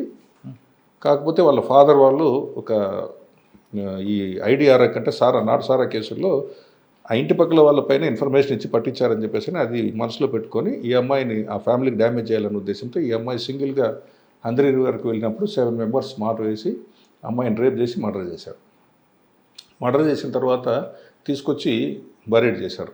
ఆ ఇష్యూ ఏదైతే ఉందో దానిపైన నేను నా 2 కానిస్టేబుల్ని పంపించాను విలేజ్కి పంపించిన తర్వాత త్రూ ఇన్ఫార్మెంట్స్ ద్వారా కరెక్ట్గా ఇన్ఫర్మేషన్ గ్యాదర్ చేసుకున్నాము. ఫ్యాక్ట్ అని తెలిసిన తర్వాత ఇంకా ఇమ్మీడియట్గా ఎవరు కంప్లైంట్ ఇచ్చేవాళ్ళు కూడా లేకపోతే విఆర్ఓ ద్వారా ఒక కంప్లైంట్ తీసుకొని స్ట్రైట్ అవే 302 కేసు కట్టాము. లక్కీగా బాడీ ఉంది. 376 కూడా వస్తుంది కదా? 376 which includes 302 also. So initially 376 అంటే రేప్ జరిగిన తర్వాత మర్డర్ కాబట్టి 376 తర్వాత 302 ఓకే స్ట్రైట్ అవే కట్టేసాం. అంటే మా దాంట్లో ఏమంటే అంతకుముందు 174 సిఆర్పిఎస్ అంటే బాడీ లేదు ఏం లేదు కదా, only it is a rumour కదా. అంటే దీనికి ప్రిపరేషన్ ప్లానింగ్ అంతా కూడా ముందుగానే ఈ విధంగా చేశారు అని చెప్పేసి అని ఎఫ్ఐఆర్ కంటెంట్లోనే దాన్ని బిల్డప్ చేసి ఇమీడియట్గా ఒక విఆర్ఓ ద్వారా కంప్లైంట్ తీసుకొని స్ట్రైట్ అవే కేసు కట్టడం జరిగింది. బాడీని ఎక్స్హుమేషన్ చేశాము. బాడీని ఎక్స్హుమేషన్ చేసిన తర్వాత ఈవెన్ ఆ పెట్టి కోట్ పైన కూడా కొంత సెమినల్ స్టెయిన్స్ ఉండేవి. సో ఆ విధంగా దాని సబ్సిక్వెంట్గా సీన్ ఆఫ్ అఫెన్స్కి వెళ్తే అక్కడ సేమ్ అక్యూజ్డ్ దగ్గర ఏవైతే బీడీలు ఉన్నాయో అరెస్ట్ చేసినప్పుడు సేమ్ అదే బ్రాండ్ బీడీలు ఉన్నాయి. సెలైవా స్టెయిన్స్ కూడా ఉన్నాయి. అవి దగ్గర 180 డేస్ దాకా నార్మల్ కండిషన్స్లో ఏమి డ్యామేజ్ కావు. అంటే బీడీ బడ్స్ తాగి పడేస్తే సో ఆ బీడీ బడ్స్ పైన ఉన్న సెలైవా స్టెయిన్స్ను కూడా ఫోరెన్సిక్ ల్యాబొరేటరీకి పంపించేసి కంపారిజన్ చేయడం జరిగింది. ఆ అమ్మాయి వాటర్ నింపుకోవడానికి ఆ ప్లాస్టిక్ పాట్ ఉంటుంది కదా, నింపుకోవడానికి ఒక స్టెయిన్లెస్ స్టీల్ ఒక కప్పు తీసుకొని పోతే దానిపైన ఉన్న ఫింగర్ ప్రింట్స్ కూడా తీసుకోవడం జరిగింది. సో దానిపైన సైంటిఫిక్ ఎవిడెన్స్ పైన ఇనీషియల్గా ఓన్లీ త్రూ ఇన్ఫార్మెంట్, ఆ ఇన్ఫార్మెంట్స్ని మా కానిస్టేబుల్ని పంపించి విలేజ్లో అంతా కూడా ఇన్ఫర్మేషన్ గ్యాదర్ చేశాము. అది ఓల్డ్ మెథడ్. సో ఇన్ఫార్మెంట్స్ ద్వారా ప్రతిదీ సైన్స్ పైన సైంటిఫిక్గానే ఉండదు కదా. సో త్రూ ఇన్ఫార్మెంట్స్ ద్వారా గ్యాదర్ చేసుకోవడము, సబ్సిక్వెంట్గా ఆ సీన్ ఆఫ్ క్రైమ్ అబ్జర్వేషన్ కానీ బాడీ ఎక్స్హుమేషన్ చేసిన తర్వాత కానీ ఏవైతే మనకు సెమినల్ స్టెయిన్స్ తర్వాత ఈ బీడీ బడ్స్ పైన ఉన్న సెలైవా స్టెయిన్స్ ఫింగర్ ప్రింట్స్ వీటన్నిటిని బేస్ చేసుకొని ఆ కేసుని ఇన్వెస్టిగేషన్ ట్రెడిషనల్ ప్లస్ సైంటిఫిక్ రెండు లైఫ్ వచ్చింది, లైఫ్ కన్విక్షన్ వచ్చింది. సూపర్ అండి. ఓకే అక్కడ పనిచేసింది ఓన్లీ 45 డేస్.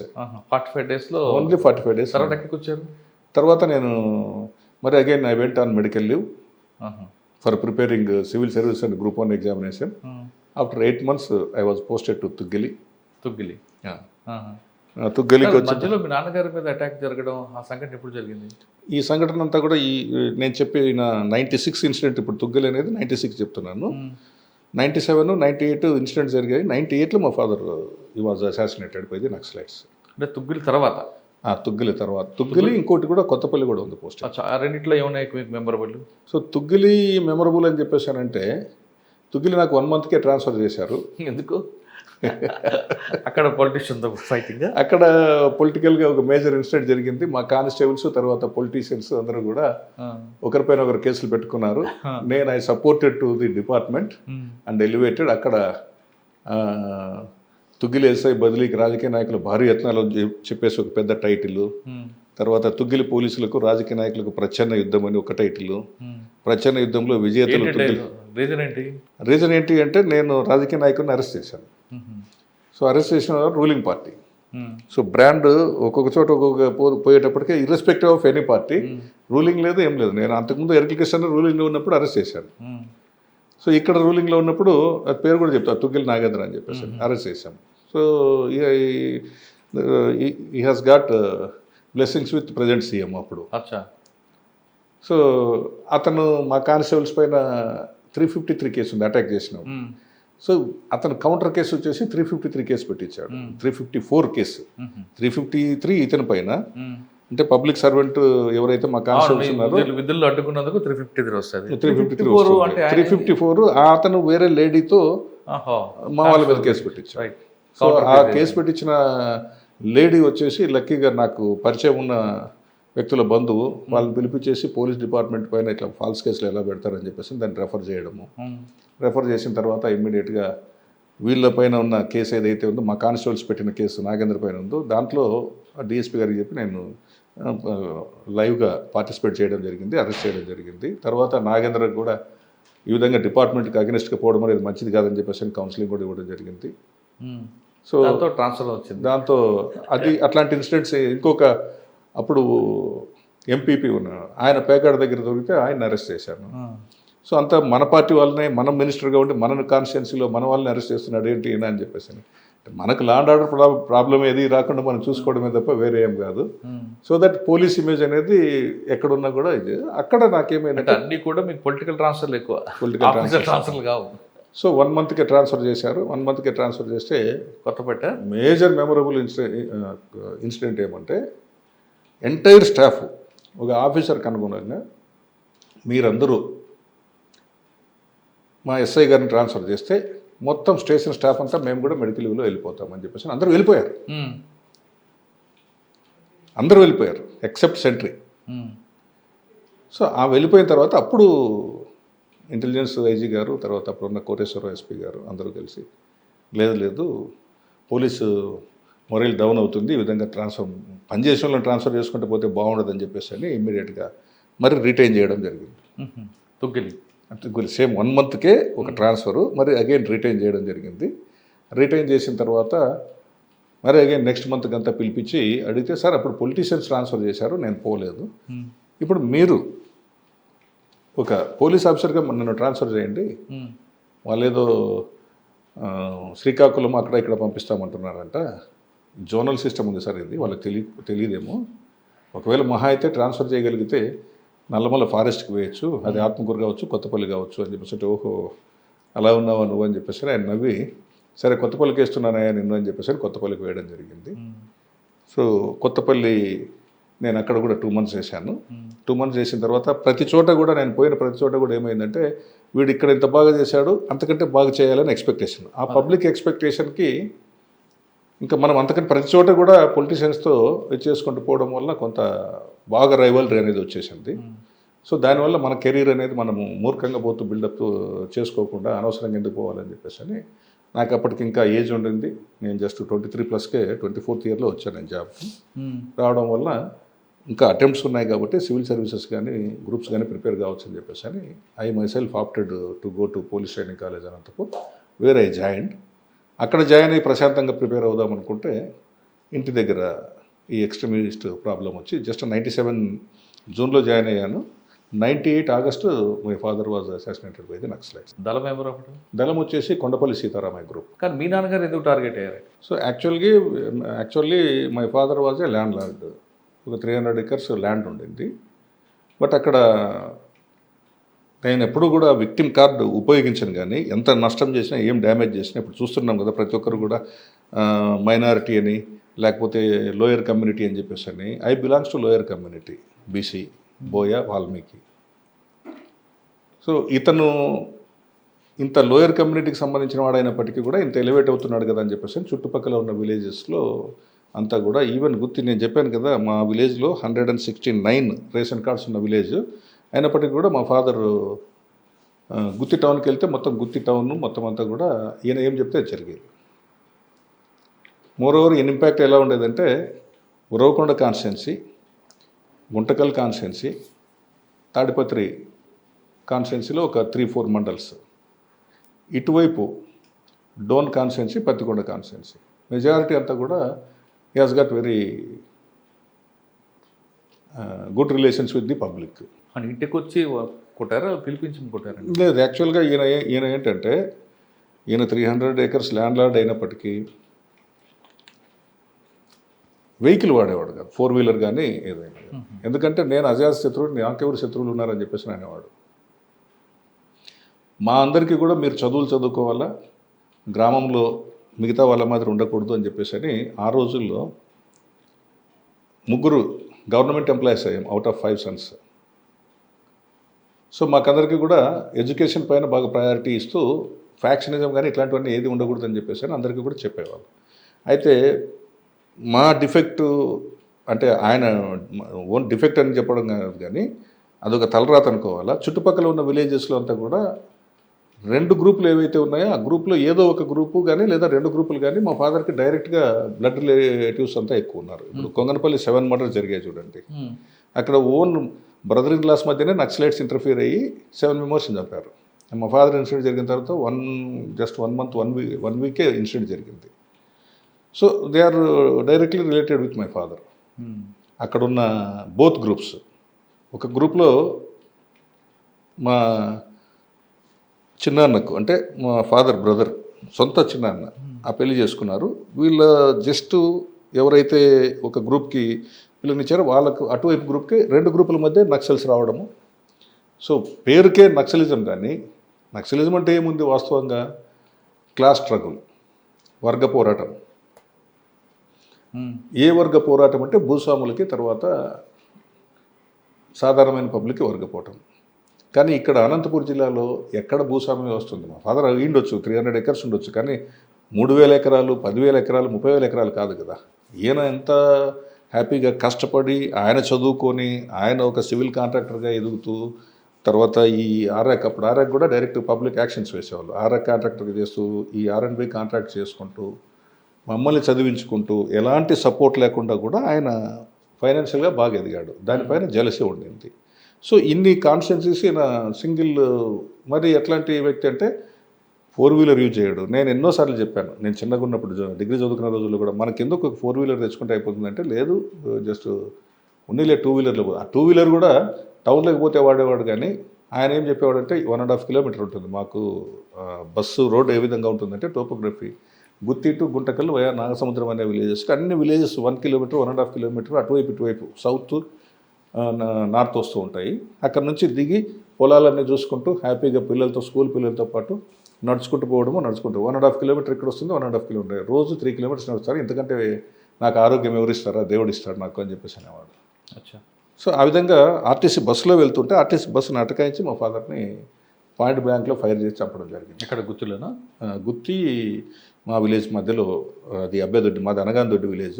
మా బస్ స్టేజ్ దాటిన తర్వాత అబ్బేదొడ్డి అని బస్ స్టేజ్ వస్తుంది, అక్కడ పాయింట్ బ్లాంక్ రేంజ్లో కాల్ చంపడం అనేది జరిగింది. సార్, ఆ విషయం తెలిసిన వెంటనే మరి మీరు రివెంజ్ తీసుకుందాం అనుకున్నారా, లేదు ఈ నక్సల్ సమస్యను పూర్తిగా పోరాటం చేద్దామని ఏమైనా కంకణం కట్టుకున్నారు? నక్సల్స్ సమస్య అంటే ఇప్పుడు మా ఫాదర్ ఏమనేవాడంటే ఫ్యాక్షనిజమే ఎంటర్టైన్ చేసేవాడు కాదు. కానీ మీరు రివెంజ్ మూడ్లోకి వెళ్ళలేదు. వినండి, ఫ్యాక్షనిజాన్నే ఎంటర్టైన్ చేసేవాడు కాదు. మీరు చదువుకోవాలి, బాగుండాలి అని చెప్పేసి. అయితే ఇక్కడ ఏమైందంటే, నాకు ఎప్పుడైతే మా ఫాదర్ ఇన్సిడెంట్ జరిగిందో, జరిగిన వెంటనే నేను మీలాగా మీరు ఏ విధంగా అయితే ఆలోచన చేస్తున్నారో, కొంత ప్రోయాక్టివ్గా ఇదొక సైద్ధాంతికమైన ఇది ఉంది కదా అని చెప్పేసి అని, సరే ఆయన పొరపాటు చేశాడో ఇంకోటి చేశాడో, జరిగింది జరిగిపోయింది, ఇక నుంచి ఏది వద్దని చెప్పేసి అని నేను ప్రపోజల్ పెట్టి పంపించాను. అయితే ఈ so called Bandaiah alias Mahadev, Rayalaseema regional secretary, తర్వాత కొండపల్లి సీతారామయ్య కుడిభుజం, ఆయన తండ్రికి పట్టిన గతే కొడుకులకు పడుతుందని చెప్పేసి అని డైరెక్ట్గా ప్రెస్ స్టేట్మెంట్ ఇవ్వడం అనేది జరిగింది. తండ్రికి పట్టిన గతే కొడుకులకు పడుతుంది అని చెప్పేసి అని. ఎక్కడో నేను అనంతపూర్ పోలీస్ ట్రైనింగ్ కాలేజ్లో ఏదో సివిల్ సర్వీస్ కోసం అని చెప్పేసి నేను ఎగ్జామినేషన్ రాసుకుంటున్నా. మా బ్రదర్ ఏమో డిగ్రీ కాలేజ్ ప్రిన్సిపల్గా హ్యాపీగా జాబ్ చేసుకుంటారు, ఒక ఆయన క్లరికల్ జాబ్ చేసుకుంటున్నాడు. డిపార్ట్మెంట్ మీకు సపోర్ట్ చేసిందా? సో అప్పుడు డిపార్ట్మెంట్ మ్యాక్సిమం సపోర్ట్ చేసింది. సో డిపార్ట్మెంట్ సపోర్ట్ చేయడంతో తర్వాత నేనేమైందంటే, నేను ఒకటి చూశాను, ఈ ఎక్స్ట్రీమిజంతో 2 కుటుంబాల మధ్య తగాదా ఏ విధంగా వచ్చిందని చెప్పేసి అని.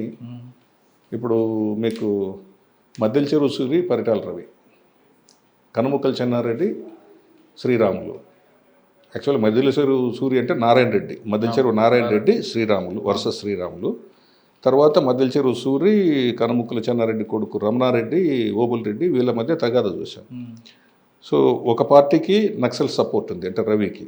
So ROC is nothing but Ravi organising committee.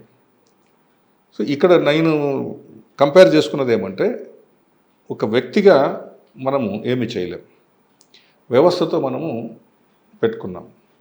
అది కూడా వద్దు అని చెప్తూ మా ఫాదర్ అన్నెసరిగా, అసలు మాకు ఎలాంటి సంబంధం లేదు, ఈయనేమో కబ్జాదారుడు కాదు, ఇంకోటి కాదు, ఏమీ కాదు, కష్టపడి మొత్తం అంతా కూడా అఫీషియల్గా, లీగల్గా, రాయల్గా సంపాదించుకున్న ఆస్తులు ఉన్నాయి మాకు. ఓకే. కానీ ఇతను పైకి ఎదుగుతున్నాడని చెప్పేసి నేను చెప్పాను కదా కొన్ని సామాజిక దీంట్లో. బట్ అది మన సొసైటీనే ఆ విధంగా ఉన్న ఈ డిస్పారిటీ వలన రకరకాలుగా ఎవరైనా సరే ఒక ఫలానా వాడు పైకి ఎదుగుతున్నాడు అని చెప్పేసి అంటే ఉంటుంది, అది కామన్ ఉంటుందండి. సో కాబట్టి మనకి ఎవరు శత్రువు, విలేజ్లో ఉన్న వాళ్ళుగా శత్రువులు. ఆటోమేటిక్గా విలేజ్లో వాళ్ళ సపోర్ట్ తీసుకుంటేనే ఇది అవుతుంది. సో వీళ్ళని కొడితే ఏం రాదు, నాకు వీళ్ళని కొడితే ఏం రాదు. సో వీళ్ళందరికీ కూడా ధైర్యం ఎక్కడి నుంచి వస్తుంది, వెనకలు ఉన్న వాళ్ళ నుంచి వస్తుంది. పోనీ వీళ్ళు ఏమన్నా దేశానికి సేవ చేసేవాళ్ళు, లేకపోతే దేశోద్ధారకులు అంటే అది కూడా కాదు. పని పాట లేకుండా రౌడీజం చేస్తూ సోమరిపోతులుగా తిరిగే వాళ్ళందరినీ కూడా గ్రూపులుగా వేసుకోవడము, దాన్ని నక్సలిజం అనే పేరు తీసుకోవడం, వాళ్ళందరినీ తమ గ్రూపులో చేర్చుకోవడం, ఇదంతా చేసేవాళ్ళు. చూసిన తర్వాత అరే నేను ఏదో సిద్ధాంతము, డైలెక్టికల్ మెటీరియలిజము, హెగెల్, కార్ల్ మార్క్స్ వ్యక్తిగతంగా తీసుకోకుండా వ్యవస్థ ద్వారా తీసుకొద్దామన్నారు, మార్పు అనుకున్నారు. వ్యవస్థ ద్వారానే దీన్ని చేయాలని చెప్పేసి అని నేను పోలీస్ డిపార్ట్మెంట్ సపోర్ట్ తీసుకున్నాను. తర్వాత ఎంత పోలీస్ డిపార్ట్మెంట్ సపోర్ట్ తీసుకున్నా పోలీస్ డిపార్ట్మెంట్లో అంత చైతన్యం ఇంకా అప్పటికి రాలేదు. సో దట్ నేనేం చేశానంటే ఓపెన్గా డిక్లేర్ చేస్తున్నా, వాళ్ళకి ఒక గ్రూప్ని నేను తీసుకున్నా. అదే గ్రూప్లోనే ఇంకొక గ్రూప్ని తీసుకున్నా. ఒక గ్రూప్కి సపోర్ట్ చేయడం మొదలుపెట్టేసి అక్కడ నుంచి ఇన్ఫర్మేషన్ రావడం ఫ్లో అయింది. సో దాంతో ఇమ్మీడియట్గా ఇన్ఫర్మేషన్ తీసుకుంటే వాళ్ళు ఒక గ్రూప్ క్రియేట్ చేశారు, మీరు స్ప్లిట్ చేసి లక్కీగా నేను అనుకున్నది వర్కౌట్ అయింది. ఆ రోజు పోయేటప్పుడు కూడా ఎంత ధైర్యంగా, అంటే ధైర్యము అన్నిటికీ కూడా ఇంకా ఈరోజు భూమి మీద నాకు నూకలు చెల్లిపోయినాయని చెప్పేసి డిసైడ్ చేసుకొని వెళ్ళిపోయాం. ఎందుకంటే మా బ్రదర్స్ పెద్దన్న, తర్వాత 4వ అన్న అంటే లెక్చరర్, పెద్దన్న మామూలు రైతు, వీళ్ళిద్దరు ఏమంటారు, ఇది ట్రాప్రా, నిన్ను ట్రాప్ చేయడానికి వాళ్ళు ఇన్వైట్ చేస్తున్నారు. సో నేను ట్రాప్ కానీ ఏమి కానీ ఆపర్చునిటీ వచ్చింది, ఈ విధంగా అయితే తప్ప మనకు కాదు. ఎందుకంటే అక్కడ వంశాలు లేకుండా పోతున్నాయి. అక్కడ రవి అండ్ సూరి వాళ్ళ గ్రూప్లో మధ్య చెరువు నారాయణ రెడ్డి కొడుకు సూరి, చెన్నారెడ్డి కొడుకు రమణారెడ్డి, ఓబుల్ రెడ్డి, శ్రీరాముల కొడుకు రవి, హరి.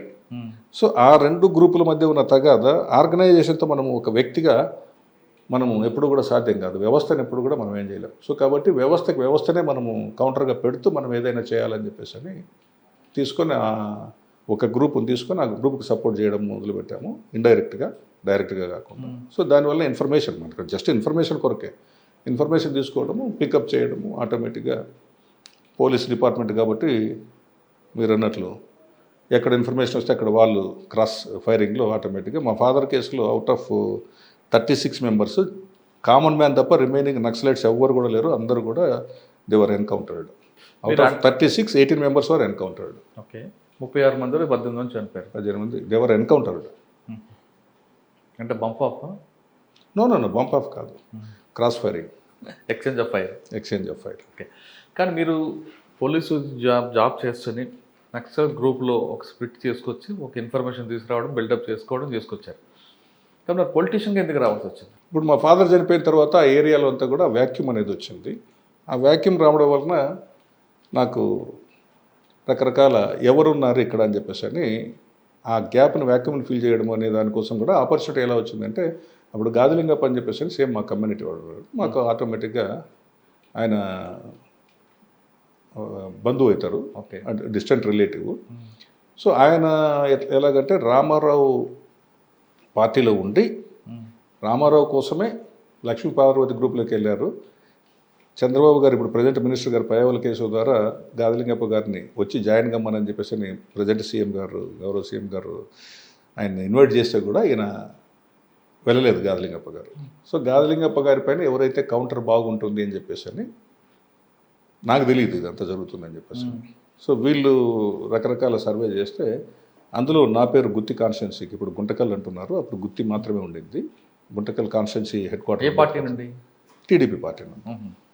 సో 2004 ఆఫర్ చేయడం జరిగింది. లాస్ట్ మినిట్ దాకా రకరకాల కారణాల వలన, కర్ణుడికి శాపాలు ఉంటాయి కదా, అలాంటి కారణాల వలన మనల్ని సపోర్ట్ చేసేవాళ్ళు లేకపోవడం వల్ల అది ఆలగడ్డ ఇన్సిడెంట్ అయితేనేమి, తర్వాత రవి గారి దగ్గరికి నేను పిలిస్తే పోకపోవడం వల్ల అయితేనేమి, తర్వాత దేవేంద్ర గౌడ్ గారు నంబర్ 2 ఉండి అక్కడ అప్పుడు ప్రజెంట్ అంటే అప్పుడు సిట్టింగ్ ఎమ్మెల్యే సాయినాథ్ గౌడ్ గారు ఎవరికైనా ఇచ్చినా పర్లేదు కానీ ఆ అబ్బాయికి ఇస్తే యంగ్స్టర్, తర్వాత కమ్యూనిటీ ఉంది, ఆ కమ్యూనిటీ వాళ్ళంతా మనకు బాగా క్లోజ్గా ఉంటారు, వాళ్ళ బంధువులంతా మన చుట్టూ తిరిగే వాళ్ళే, వాళ్ళందరూ మనకు పోతే మన గ్రూప్ ఇదైపోతుంది.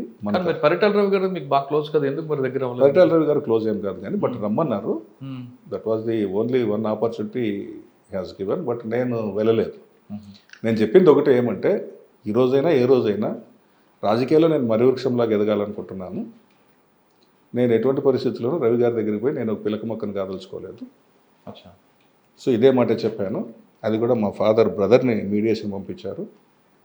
మా ఫాదర్ బ్రదర్ లాంటి వాడు, బ్రదర్ కాదు, ఆయన ex ZPTC of Guntakal Obulapuram Rangappa Chowdary అని చెప్పేసి అని, ఆయన సర్పంచ్ కాకముందే మా ఫాదర్ సర్పంచ్. ఆ గుత్తి టోటల్ కాన్స్టిట్యున్సీలో ఉన్న సర్పంచులందరూ కూడా మా ఫాదర్ ద్వారా సర్పంచులుగా ఎదిగిన వాళ్ళందరూ కూడా మా ఫాదర్ని బ్రదర్ అని చెప్పేసి అని పిలిచేవాళ్ళు. మా సొంత అన్న కొడుకు, నువ్వు కూడా మా కొడుకు లాంటి వాడివి, ఒకసారి వెళ్దాంరా అని చెప్పేసి అంటే, నాకు యాక్చువల్గా ఇంటెలిజెన్స్ ఆఫీస్ నుంచి పార్టీ ఆఫీస్ నుంచి ఎన్టీఆర్ ట్రస్ట్ భవన్ దగ్గర నుంచి పిలుపు వచ్చింది. నేను బయలుదేరిపోతున్నాను. ఆ టైంలో ఈయన వచ్చి ఒక్కసారి రవి దగ్గరికి వెళ్తే మనకు అయిపోతుంది అని చెప్పేసి అని. సో అప్పుడు నేను అక్కడికి ఎందుకు వెళ్తాను, పార్టీ పిలిచి నాకు ఇస్తానప్పుడు నేను పోతే పిలకముక్కన అయిపోతాను. రవి గారి దగ్గరికి వెళ్తే నేను మరువృక్షంలాగా ఉండాలనుకుంటున్నాను. ఎక్కడున్నా నేను మరువృక్షంలాగానే ఉంటాను, కానీ పిలకముక్కను ఎక్కడ కాదలుచుకోలేదు. నాకు రాకపోయినా నా జాబ్ నాకు ఉంది, సర్వీస్ ఎక్కువ ఉంది, నేను రాకపోయినా బాధ లేదని చెప్పేసి అని అప్పుడు బయలుదేరి వచ్చిన తర్వాత ఓవర్ నైట్ అది చేంజ్ అయ్యి అప్పుడున్న కేసీ నారాయణ గారికి ఇవ్వడం జరిగింది. దీంట్లో ఇంకా అక్కడ దాకా మనకు రావడానికి కూడా కారణం ఏమంటే గాదిలింగప్ప గారు ఈ కంటెక్స్ట్లోనే ఆయన హీ కమిటెడ్ సూసైడ్. అది పెద్ద స్టేట్ వైడ్గా సెన్సేషన్ అయిపోయి రవి అండ్ టీడీపీ వాళ్ళే చంపారని చెప్పేసి అని గాదిలింగప్ప గారు కూతురున్న అమ్మాయిని క్యాండిడేట్గా కాంగ్రెస్ వాళ్ళు డిక్లేర్ చేసుకోవడము, ఆ సింపతి వేవ్ని ఉపయోగించుకోవాలని చెప్పేసి అనుకుంటే ఆయన సూసైడ్ చేసుకున్నారా లేకపోతే చంపారా అనేది క్లారిటీ లేదు ఇప్పటిదాకా. కానీ బట్ వీళ్ళ ఫాదర్ అయితే ఏకంగా నక్సల్స్ దీంట్లో విక్టిమ్ కదా, ఇంతకంటే సానుభూతి ఏముంటుంది అని చెప్పేసి అని. సో అది కూడా మనకు కౌంటర్ అవుతూ లాస్ట్ మినిట్ దాకా మన పేరు అట్లాగే ఉండిపోవడం జరిగింది. ఎందుకంటే ఈ was assassinated by the Naxalites. పైగా ఎంత పోరాటం పాయింట్ బ్లాంక్లో పెడితే కూడా మా ఫాదరు రే మీరేంద్ర నన్ను చంపేది. మీకు ఇన్ని ఎలిమెంట్స్ ఉంటుండగా కూడా మరి మీకు రాలేదేంటి ఇంత గెలవలేకపోవడానికి కారణం అంటే 2014లో ఉన్న కంటెక్స్ట్ వేరు. అమౌంట్ ఎంత పెడతారు అని చెప్పేసి అడిగారు. అమౌంట్ అంటే అదే పార్టీ కాదు, ఎలక్షన్స్ కోసం ఆయన పర్సనల్గా అమౌంట్. అదే పార్టీ ఎలక్షన్ అప్పుడు 5 crores ఉంటే కొత్త వాళ్ళకి ఇస్తాం, లేకపోతే లేదని చెప్పేసి అని చెప్పాను. ఎంత? 5 crores ఆ రోజుల్లో 2014 5 crores అంటే మేజర్ అమౌంట్. 2000 నేను చెప్పేది 4 ఓడిపోయింది, తర్వాత 9 ఎలక్షన్స్లో ఓడిపోయింది. సో 4 నీలావతి గారు గెలిచారు కాంగ్రెస్, 9 వచ్చేసి మధుసూదన్ గుప్తా గారు గెలిచారు కాంగ్రెస్ పార్టీ. సో 14కి వచ్చేటప్పటికి 2 సార్లు ఓడిపోయింది కాబట్టి ఇది బీజేపీకి ఇస్తామన్నారు. ఆ కంటెక్స్లో బీజేపీ వాళ్ళు నా వెంటపడ్డారు. నాకు అంత బిజీ టైంలో కూడా నాకు ఆయన సపరేట్గా ఇంటర్వ్యూ ఇచ్చారు. అప్పుడు ప్రపోజల్ పెడితే నేను అక్కడికి పోయిన తర్వాత మంచిది లేనా అని చెప్పేసి ఇంకా వాళ్ళు అంత పెద్దోళ్ళు 2 పొలిట్ బ్యూరో మెంబర్లు చెప్పిన తర్వాత నేను వద్దనేది ఏముంటుందని నాకు గుంటకల్లు ఇస్తే నేను కంటెస్ట్ చేస్తాను, లేకపోతే లేదు సార్ అని చెప్పేసి సార్తో చెప్తే your already in my good looks, మీరు పార్లమెంట్ కర్నూలు అయితే ఇచ్చేస్తాం మీకు అన్నారు. బట్ నేనేమన్నానంటే సార్ మీరు కర్నూలు పార్లమెంట్ నాకు ఇచ్చేటట్లయితే సిపిఐ ఆలూరు ఇస్తున్నారు, సిపిఎం కర్నూలు ఇస్తున్నారు, ఈ 2 ఒకదాన్ని మార్చండి, మీరు మారిస్తే నేను గెలుస్తాను. ఎందుకంటే సిపిఐ ఓడిపోతుంది, సిపిఎం ఓడిపోతుంది. ఈ 2 పార్టీలు 2 కాన్స్టిట్యున్సీస్లో ఓడిపోతే నేను ఎంపీగా ఎట్లా గెలుస్తాను సార్? నా జాబ్ నేను వదిలేసి నేను సాక్రిఫైస్ చేసి వస్తున్నాను, కాబట్టి మీరు అదొకటి మీరు చేంజ్ చేసుకోగలిగితే ఓకే. లేదు సేమ్ కంటిన్యూ అవుతారు, ఇప్పటికే వాళ్ళతో ప్రాబ్లం వస్తుంది కదా అని చెప్పేసి అంటే లేదు సార్ హ్యాపీగా నా జాబ్ నేను చూసుకుంటాను అని చెప్పేసి రావడం జరిగింది. కాదు మరి ఇంత సపోర్ట్ ఉంటే ఎలా ఎందుకు ఓడిపోయారు? 2014 ఓడిపోవడానికి మేజర్ రీజన్ ఏమంటే అయిపోయింది, అలయన్స్ ఫిక్సప్ అయింది. బట్ రీజన్స్ మీరు ఎస్టిమేట్ చేసుకోండి. పబ్లిక్ వదిలేస్తున్నా, మీకు మీడియా వాళ్ళకి వదిలేస్తున్నా. అక్కడ 100% నామినేషన్స్ లాస్ట్ డే 15 minutes ముందు దాకా వీడు మినిమం 40,000 to 50,000 మెజారిటీతో గెలుస్తాడు, అయిపోయింది మనవాడు అయిపోతున్నాడు అని చెప్పేసి అని అంత దీంతో నేను కూడా ఆ జూబ్లెంట్ మూడ్తో నేను ఎప్పుడూ గుంటకల్లో 10,000 మందితో నామినేషన్ ఎవరు వేసినారు. బీజేపీ జెండాకి ఈవెన్ ముస్లిమ్స్ కూడా జెండా పట్టుకొని వచ్చినారు. మీరు ఆ విజువల్స్ కావాల్సింటే చూసుకోవచ్చు. బీజేపీ జెండా ముస్లిమ్స్ బురకాలు వేసుకొని వచ్చినారు. సో ఒక తక్కువ టైంలో నేను రిజైన్ చేసింది ఎప్పుడో తెలుసా, whether you believe it or not, 19th nominations last date, అంటే 14th నామినేషన్స్ స్టార్ట్ అయ్యాయి, 19th లాస్ట్ డేట్. నేను రిజైన్ చేసింది 16th, 17th బీఫామ్ తెచ్చుకున్నా, 18th హాలిడే, 19th నామినేషన్స్ వేశాను. Only 1 day. ఇది పక్కన పెడదామండి. సాధారణంగా ఏ గృహిణి అయినా సరే భర్త పనిచేస్తే హాయిగా ఉండాలి, ఈ కష్టాలు లేకుండా ఉండాలనుకున్న కాలం ఇది. మీరు పోలీస్ ఆఫీసర్గా ఉండి సెటిల్ అవుతున్న టైంలో, సెటిల్ అయ్యారు ఆల్మోస్ట్ సెటిల్ అయిన టైంలో మీరు సడన్గా పొలిటికల్గా వెళ్ళాలని కాకి డ్రెస్ పక్కన పెట్టడం, తర్వాత ఈ గద్దర చొక్క వేయడం, ఇవన్నీ ఈ ఎపిసోడ్లో మీ వైఫ్ ఎప్పుడు జోక్యం చేసుకొని మనకు వద్దు అని అనలేదా? ఆవిడ సపోర్ట్ చేశారా? మా వైఫ్ షీఈ్ అన్ ఇలిటరేట్ బేసికల్లీ. సబ్సిక్వెంట్గా నేను కంపల్సరీ పెళ్లి చేసుకుంటున్నాను, ఆ అమ్మాయిని మా ఫాదర్ ఒక కండిషన్ పెట్టాడు, ఆ అమ్మాయినే పెళ్లి చేసుకోవాలని చెప్పేసి. అది ఒక చిన్న స్టోరీ, మీరు ఏమనుకోనంటే చెప్తా. ఆ అమ్మాయి 2 years ఉన్నప్పుడు మా ఫాదర్ ఇన్లా వాళ్ళ ఇంకొక పెద్ద ఫాదర్ ఇన్లా ఇద్దరు కలిసి గొడవ పడుతుంటే ఈయనని పంచాయతీకి పిలుచుకున్నారు. చెప్పాను కదా, ఆయన కొంచెం పెద్ద మనిషిగా ఉండడం వల్ల ఏదైనా చిన్న ఇష్యూ వచ్చినా కూడా ఫ్యామిలీ డిస్ప్యూట్స్ కానీ అన్నీ కూడా ఈయనని పిలుచుకొని పోతే ఈయన సెటిల్ చేసి వచ్చేవాడు. అది ఉంది. 2 సంవత్సరాల అమ్మాయి తిరుక్కుంటూ పోతే ఎవరు రా అమ్మాయి అన్నాడు మా మామతో. నా లాస్ట్ కూతురు మామ అంటే, ఎంతరా వయసు అంటే 2 సంవత్సరాలు దాటింది మామ అని చెప్పేసి అన్న తర్వాత మా వాడికి 4 years ఉన్నాయి, లాస్ట్ వాడు, ఈడు జోడు బాగుంటారు, వీళ్ళిద్దరికి పెళ్లి చేస్తామన్నారు.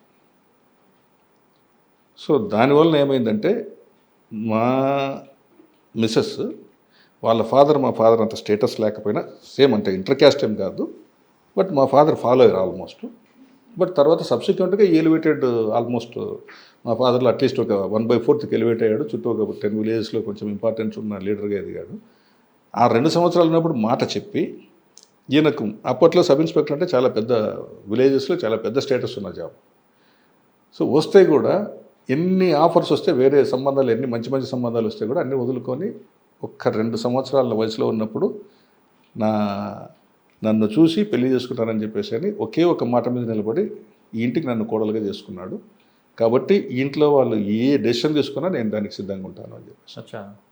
సో అది ఉంది. మా ఫాదర్ పైన ఇప్పటికి కూడా గౌరవంతో ఎప్పుడు కూడా మా ఫాదర్ పేరు ఓబయ్య. ఆయన ఇంకోటి కూడా ఏమంటే నాకు 3 కూతుర్లు.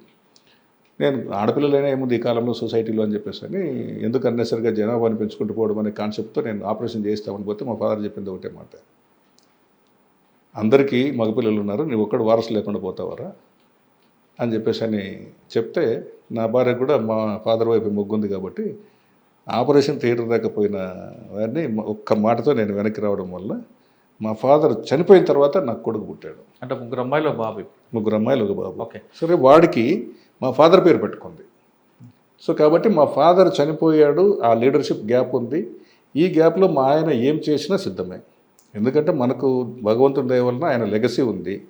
ఉద్యోగం విడిచిపెట్టినా మనమేం రోడ్డున పడే పరిస్థితి ఏం లేదు. కాబట్టి హ్యాపీగా ఆయన ఏం చేస్తే కూడా దానికి సపోర్ట్ చేస్తాను. వైజ్గా డెసిషన్ తీసుకుంటాడు. ఎలాంటి పరిస్థితుల్లోనూ రాంగ్ డెసిషన్ తీసుకోవడనే నమ్మకం మా భార్యకు ఉంది. ఓకే. సరే, పర్సనల్ విషయం నుంచి మన ప్రొఫెషన్కి వద్దాం. రాజకీయంగా దెబ్బపడిన తర్వాత తిరిగి మీరు కాకి చొక్క వేసుకున్నారు. ఓకే, వేసుకున్న తర్వాత మళ్ళీ పోస్టింగ్ ఎక్కడ వచ్చింది మీకు? సో వచ్చిన వెంటనే ఇమ్మీడియట్గా నేను ప్రమోషన్ తీసుకునేంత వరకు ఎక్కడ పోస్టింగ్ తీసుకోలేదు, వీఆర్లోనే ఉన్నాను. సో ఇమ్మీడియట్గా నేను జాయిన్ అయిన వెంటనే రివ్యూ డిపిసి పెట్టించుకోవడము. సో ఆ రివ్యూ డిపిసిలో నాకు జాబ్ రావడము. సిఐడిలో పనిచేశాను. సో సిఐడిలో 3 years ఉన్నాను నేను. 16 to 19 దాకా ఉన్నా. సో ఇమ్మీడియట్గా అక్కడ 3 years ఎగ్జాక్ట్గా 3 years పనిచేసిన తర్వాత నెక్స్ట్ కర్నూలు దిశ పోలీస్ స్టేషన్కి రావడం జరిగింది. అక్కడ 4.5 years ఉన్నా. అంటే అప్పుడు డిఎస్పీ ప్రమోషన్ వచ్చింది. డిఎస్పీ ప్రమోషన్ తీసుకునేంత వరకు నేను రీఇన్స్టేట్ అయిన తర్వాత అది బ్లెస్సింగ్స్ ఇన్ ది డిస్గైజ్ అని ఏమంటే నేను మెడికల్ లీవ్ పెట్టి నేను రిజైన్ చేశాను కదా. ఆ రిజైన్ చేసింది ఎప్పుడంటే 14 January 26th అంటే రిపబ్లిక్ డే రోజు. రిజైన్ చేసింది April 2014 January 26th నేను రిజిగ్నేషన్ లెటర్ ఇచ్చాను. నా రిజిగ్నేషన్ యాక్సెప్ట్ అయింది April 16th.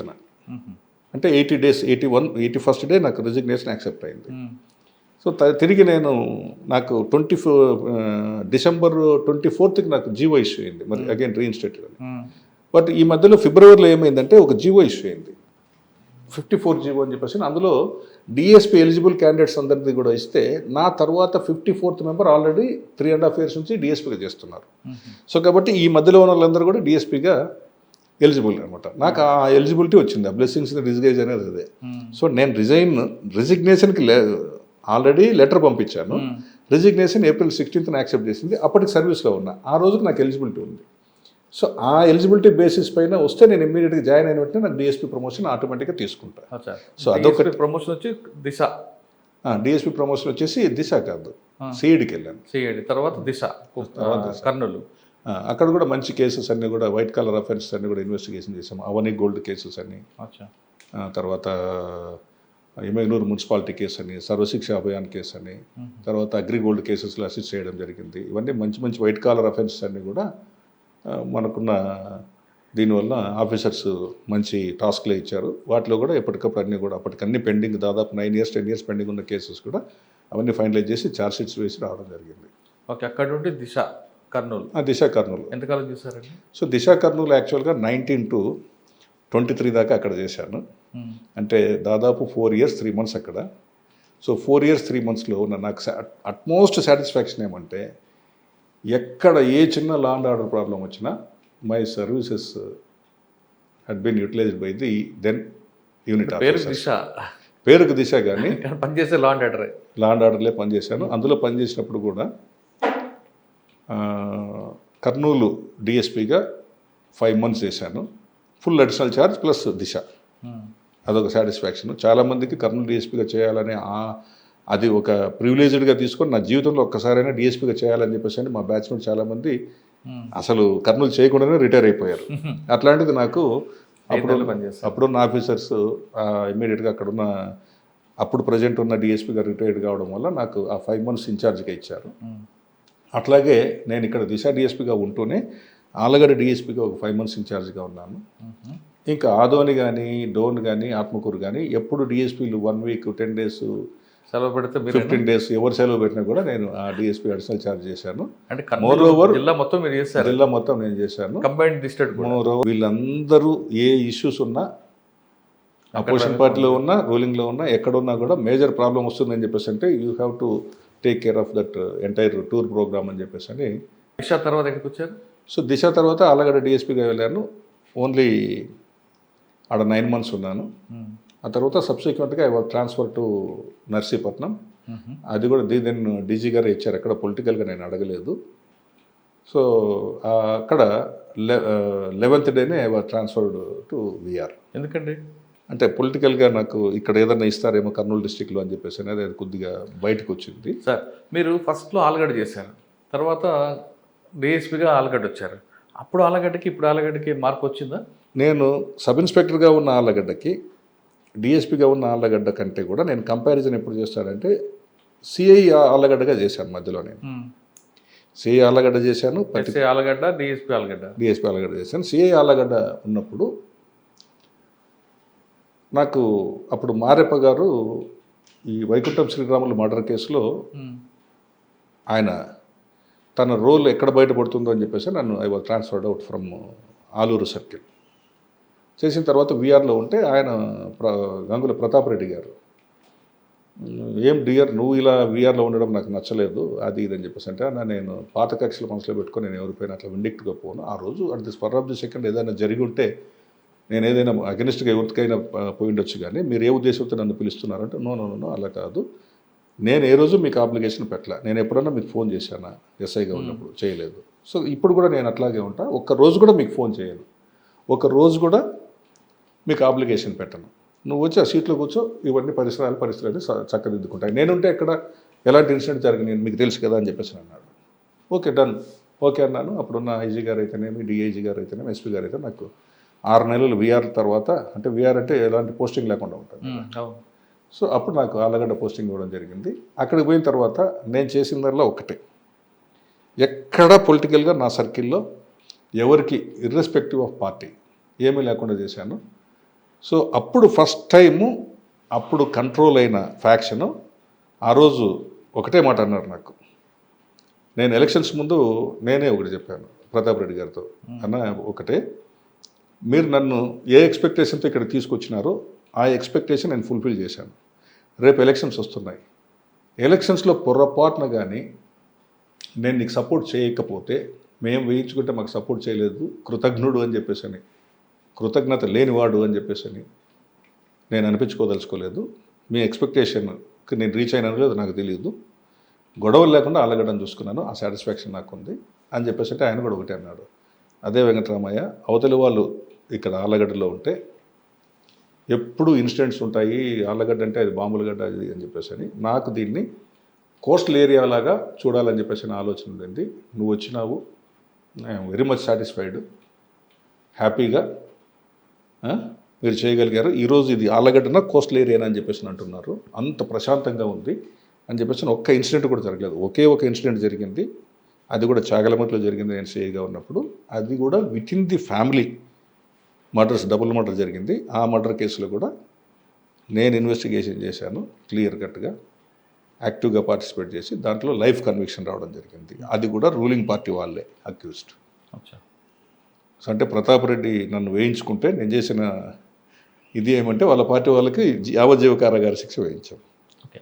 అంటే ఇక్కడ నేను చెప్పేది ఆయన వాళ్ళకి సపోర్ట్ చేస్తున్నారని కాదు, కానీ విత్ ఇన్ ది ఫ్యామిలీ అంత కర్కశంగా ఓన్ బ్రదర్స్ సన్స్ ఒకరిని పొలంలో చంపి మరి ఇంటి దగ్గరికి వచ్చిన తర్వాత ఇంకొకరిని చంపడం ఇంత అవసరం ఏందిరా మీకు అని చెప్పేసి దాంట్లో చాలా సీరియస్గా నేను రియాక్ట్ కావడం జరిగింది. లీగల్గా ఏమేమైతే ఉన్నాయో అన్ని ప్రికాషన్స్ తీసుకున్నాను. దాంట్లో టోటల్గా మొత్తం 7 మెంబర్స్కి కూడా లైఫ్ కన్విక్షన్ అనేది పడింది. అదొక్క ఇన్సిడెంటే, అది కూడా with in the family dispute, there is no political colour upon it. Pattikonda అనగానే మనం ఫస్ట్లో మాట్లాడుకున్నట్లుగా ఫ్యాక్షన్ ఇక్కడ ఎన్ని ఉంటాయండి ఫ్యాక్షన్ విలేజ్లు? అప్పుడులాగా ఉందా, మార్పు వచ్చిందా? సో పత్తికొండ కూడా నేను I have got acquaintance with entire Pattikonda assembly segment except Veldurthi and Krishnagiri. నేను అక్కడ పనిచేయలేదు. But earlier even Pattikonda constituency కింద ఉన్న గోనెగండ్ల చేశాను, తుగ్గిలి ఎస్ఐగా చేశాను. ప్రజెంట్ ఆలూరు కాన్స్టిట్యున్సీలో ఉన్న ఆస్పరి 50% ఆలూరు కాన్స్టిట్యున్సీ ఉండింది, పత్తికొండ ఉండింది. ఇక్కడ పనిచేశాను ఎస్ఐగా, ఆస్పరి ఎస్ఐగా పనిచేశాను. సో కంబైన్డ్ ఇప్పుడు పత్తికొండ సర్కిల్ అగైన్ ఇప్పుడు 3 సర్కిల్స్ అయింది. ఒకటి SHO Pattikonda, Devanakonda SHO, Pattikonda rural circle consisting of Jonnagiri, Maddikera and Pattikonda. ఈ 5 పోలీస్ స్టేషన్లు ఒక పోలీస్ స్టేషన్గా ఉన్నప్పుడు నేను ఇక్కడ సీఏగా పనిచేశాను. అవును, అప్పుడు ఒక పోలీస్ సీఏ పనిచేస్తున్న పత్తికొండకి ఇప్పుడు డిఎస్పీ పత్తికొండకి మార్పు వచ్చిందా?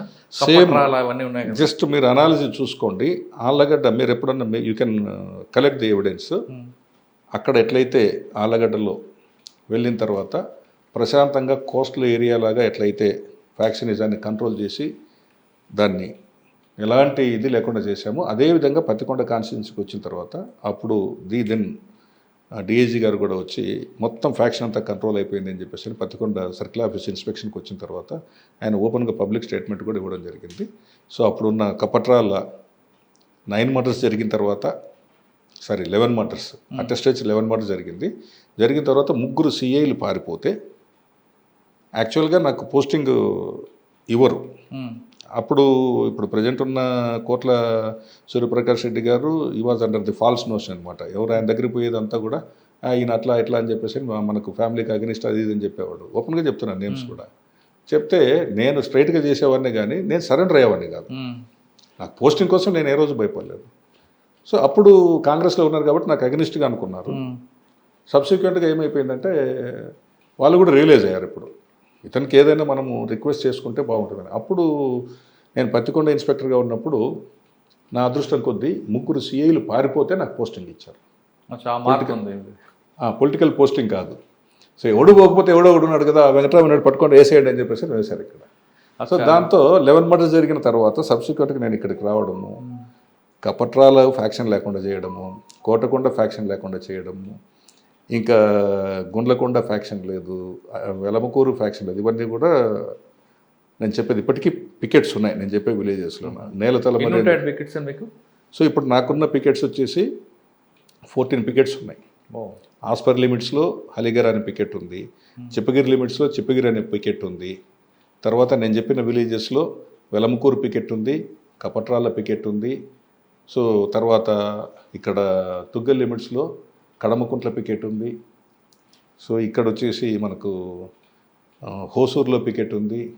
తర్వాత ఆలూరులో వచ్చేసి అరికెర్లో పికెట్ ఉంది. మొత్తం 14 ప్లేసెస్లో పికెట్స్ ఉన్నాయి నాకు.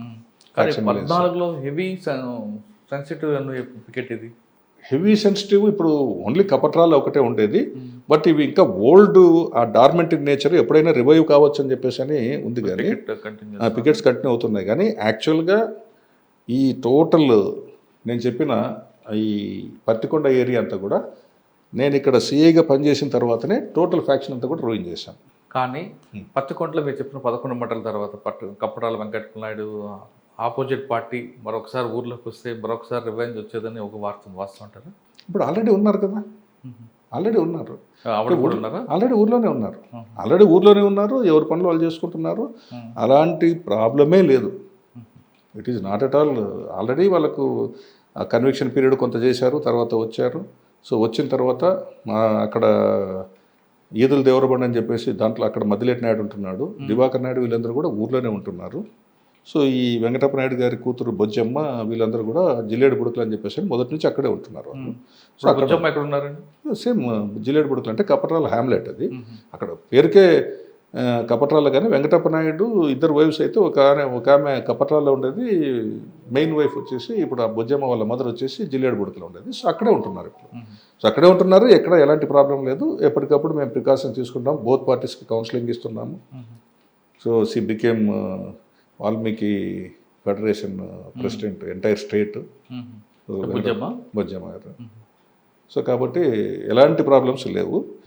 ఈ ఇన్సిడెంట్స్ కూడా మేజర్ ఇన్సిడెంట్ ఏదైతే ఉందో ఇక్కడ హోసూరు నేను రాకముందు జరిగింది. బొమ్మిరెడ్డిపల్లి కూడా వెల్దుర్తి మండలంలో బొమ్మిరెడ్డిపల్లి ఉంది, అక్కడ ఆ ఇన్సిడెంట్ కూడా నేను రాకముందే జరిగింది. సార్ ఇక్కడ ఉన్నారు ప్రస్తుతం, కానీ కర్నూలు జిల్లాలో ఏది జరిగినా మేజర్ ఇన్సిడెంట్ జరుగుతుంది మీకు వెంకటరామ గారికి పిలిపేందుకు వస్తుంది. అంటే పాత సీనియర్ ఆఫీసర్ అయినా ఇన్వెస్టిగేషన్ ది బెస్ట్ చేస్తారనా, లేదంటే పొలిటికల్గా కూడా టచ్ ఉంది కాబట్టి వాళ్ళని కూడా మేనేజ్ చేస్తారనా? అన్నీ ఉన్నాయి, మీరు చెప్పినవన్నీ కూడా ఉన్నాయి.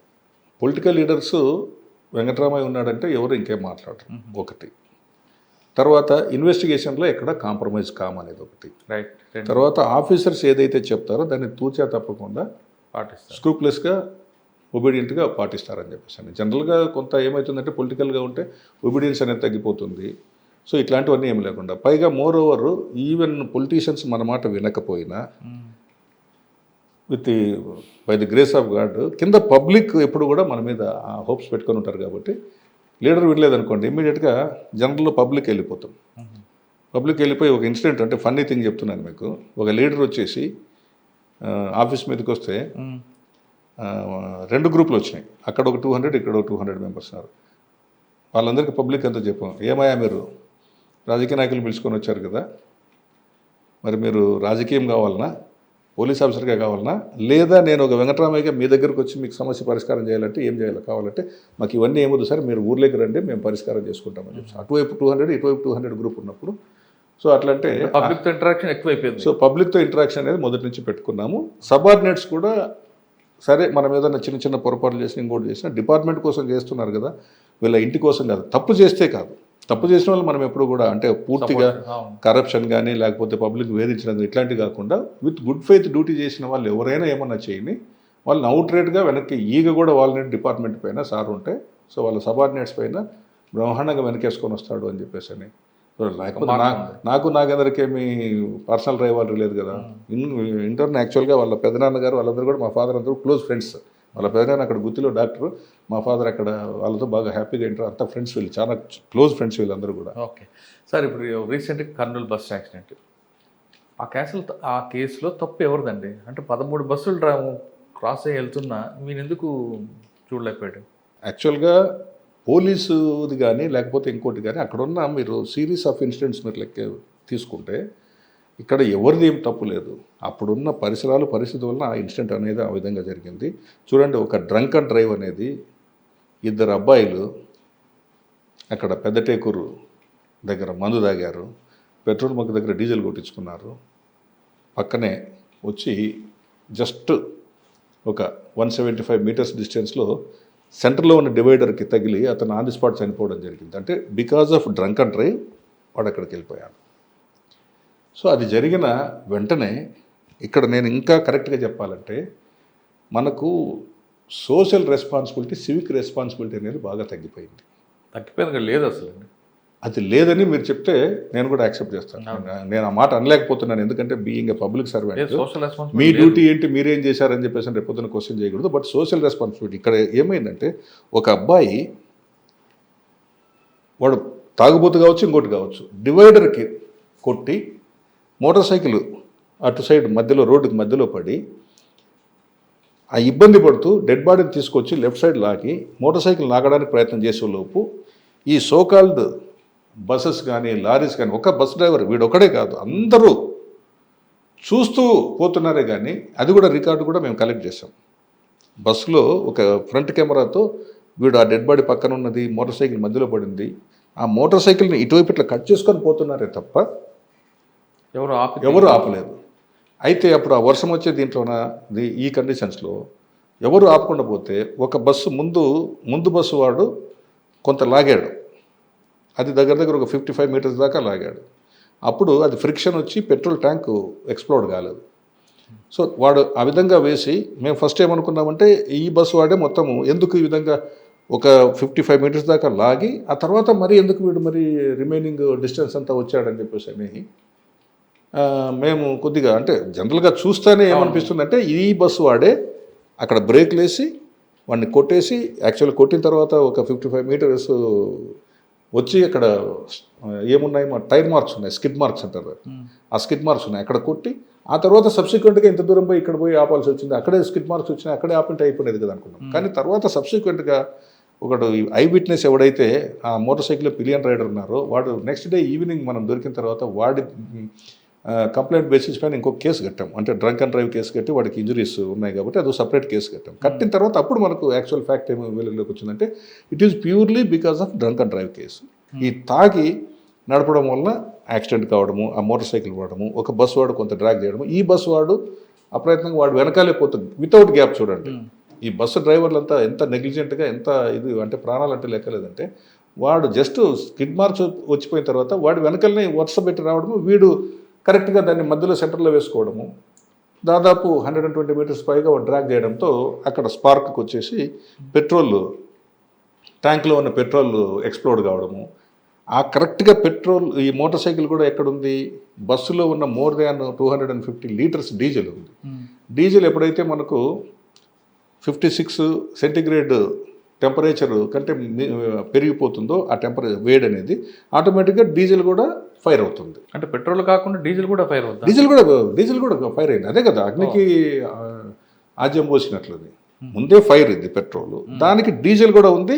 టెంపరేచర్ ఇది ఒక్కసారిగా ఎక్స్ప్లోడ్ కావడంతో టెంపరేచర్ పెరిగితే అంత ఫాస్ట్గా ఫ్లేమ్స్ అనేది రావడం జరిగింది. సో కాబట్టి driver negligence plus drunk and drive వాడి యొక్క ఇది ఈ రెండింటి వలన కాస్ట్ 19 లైఫ్స్.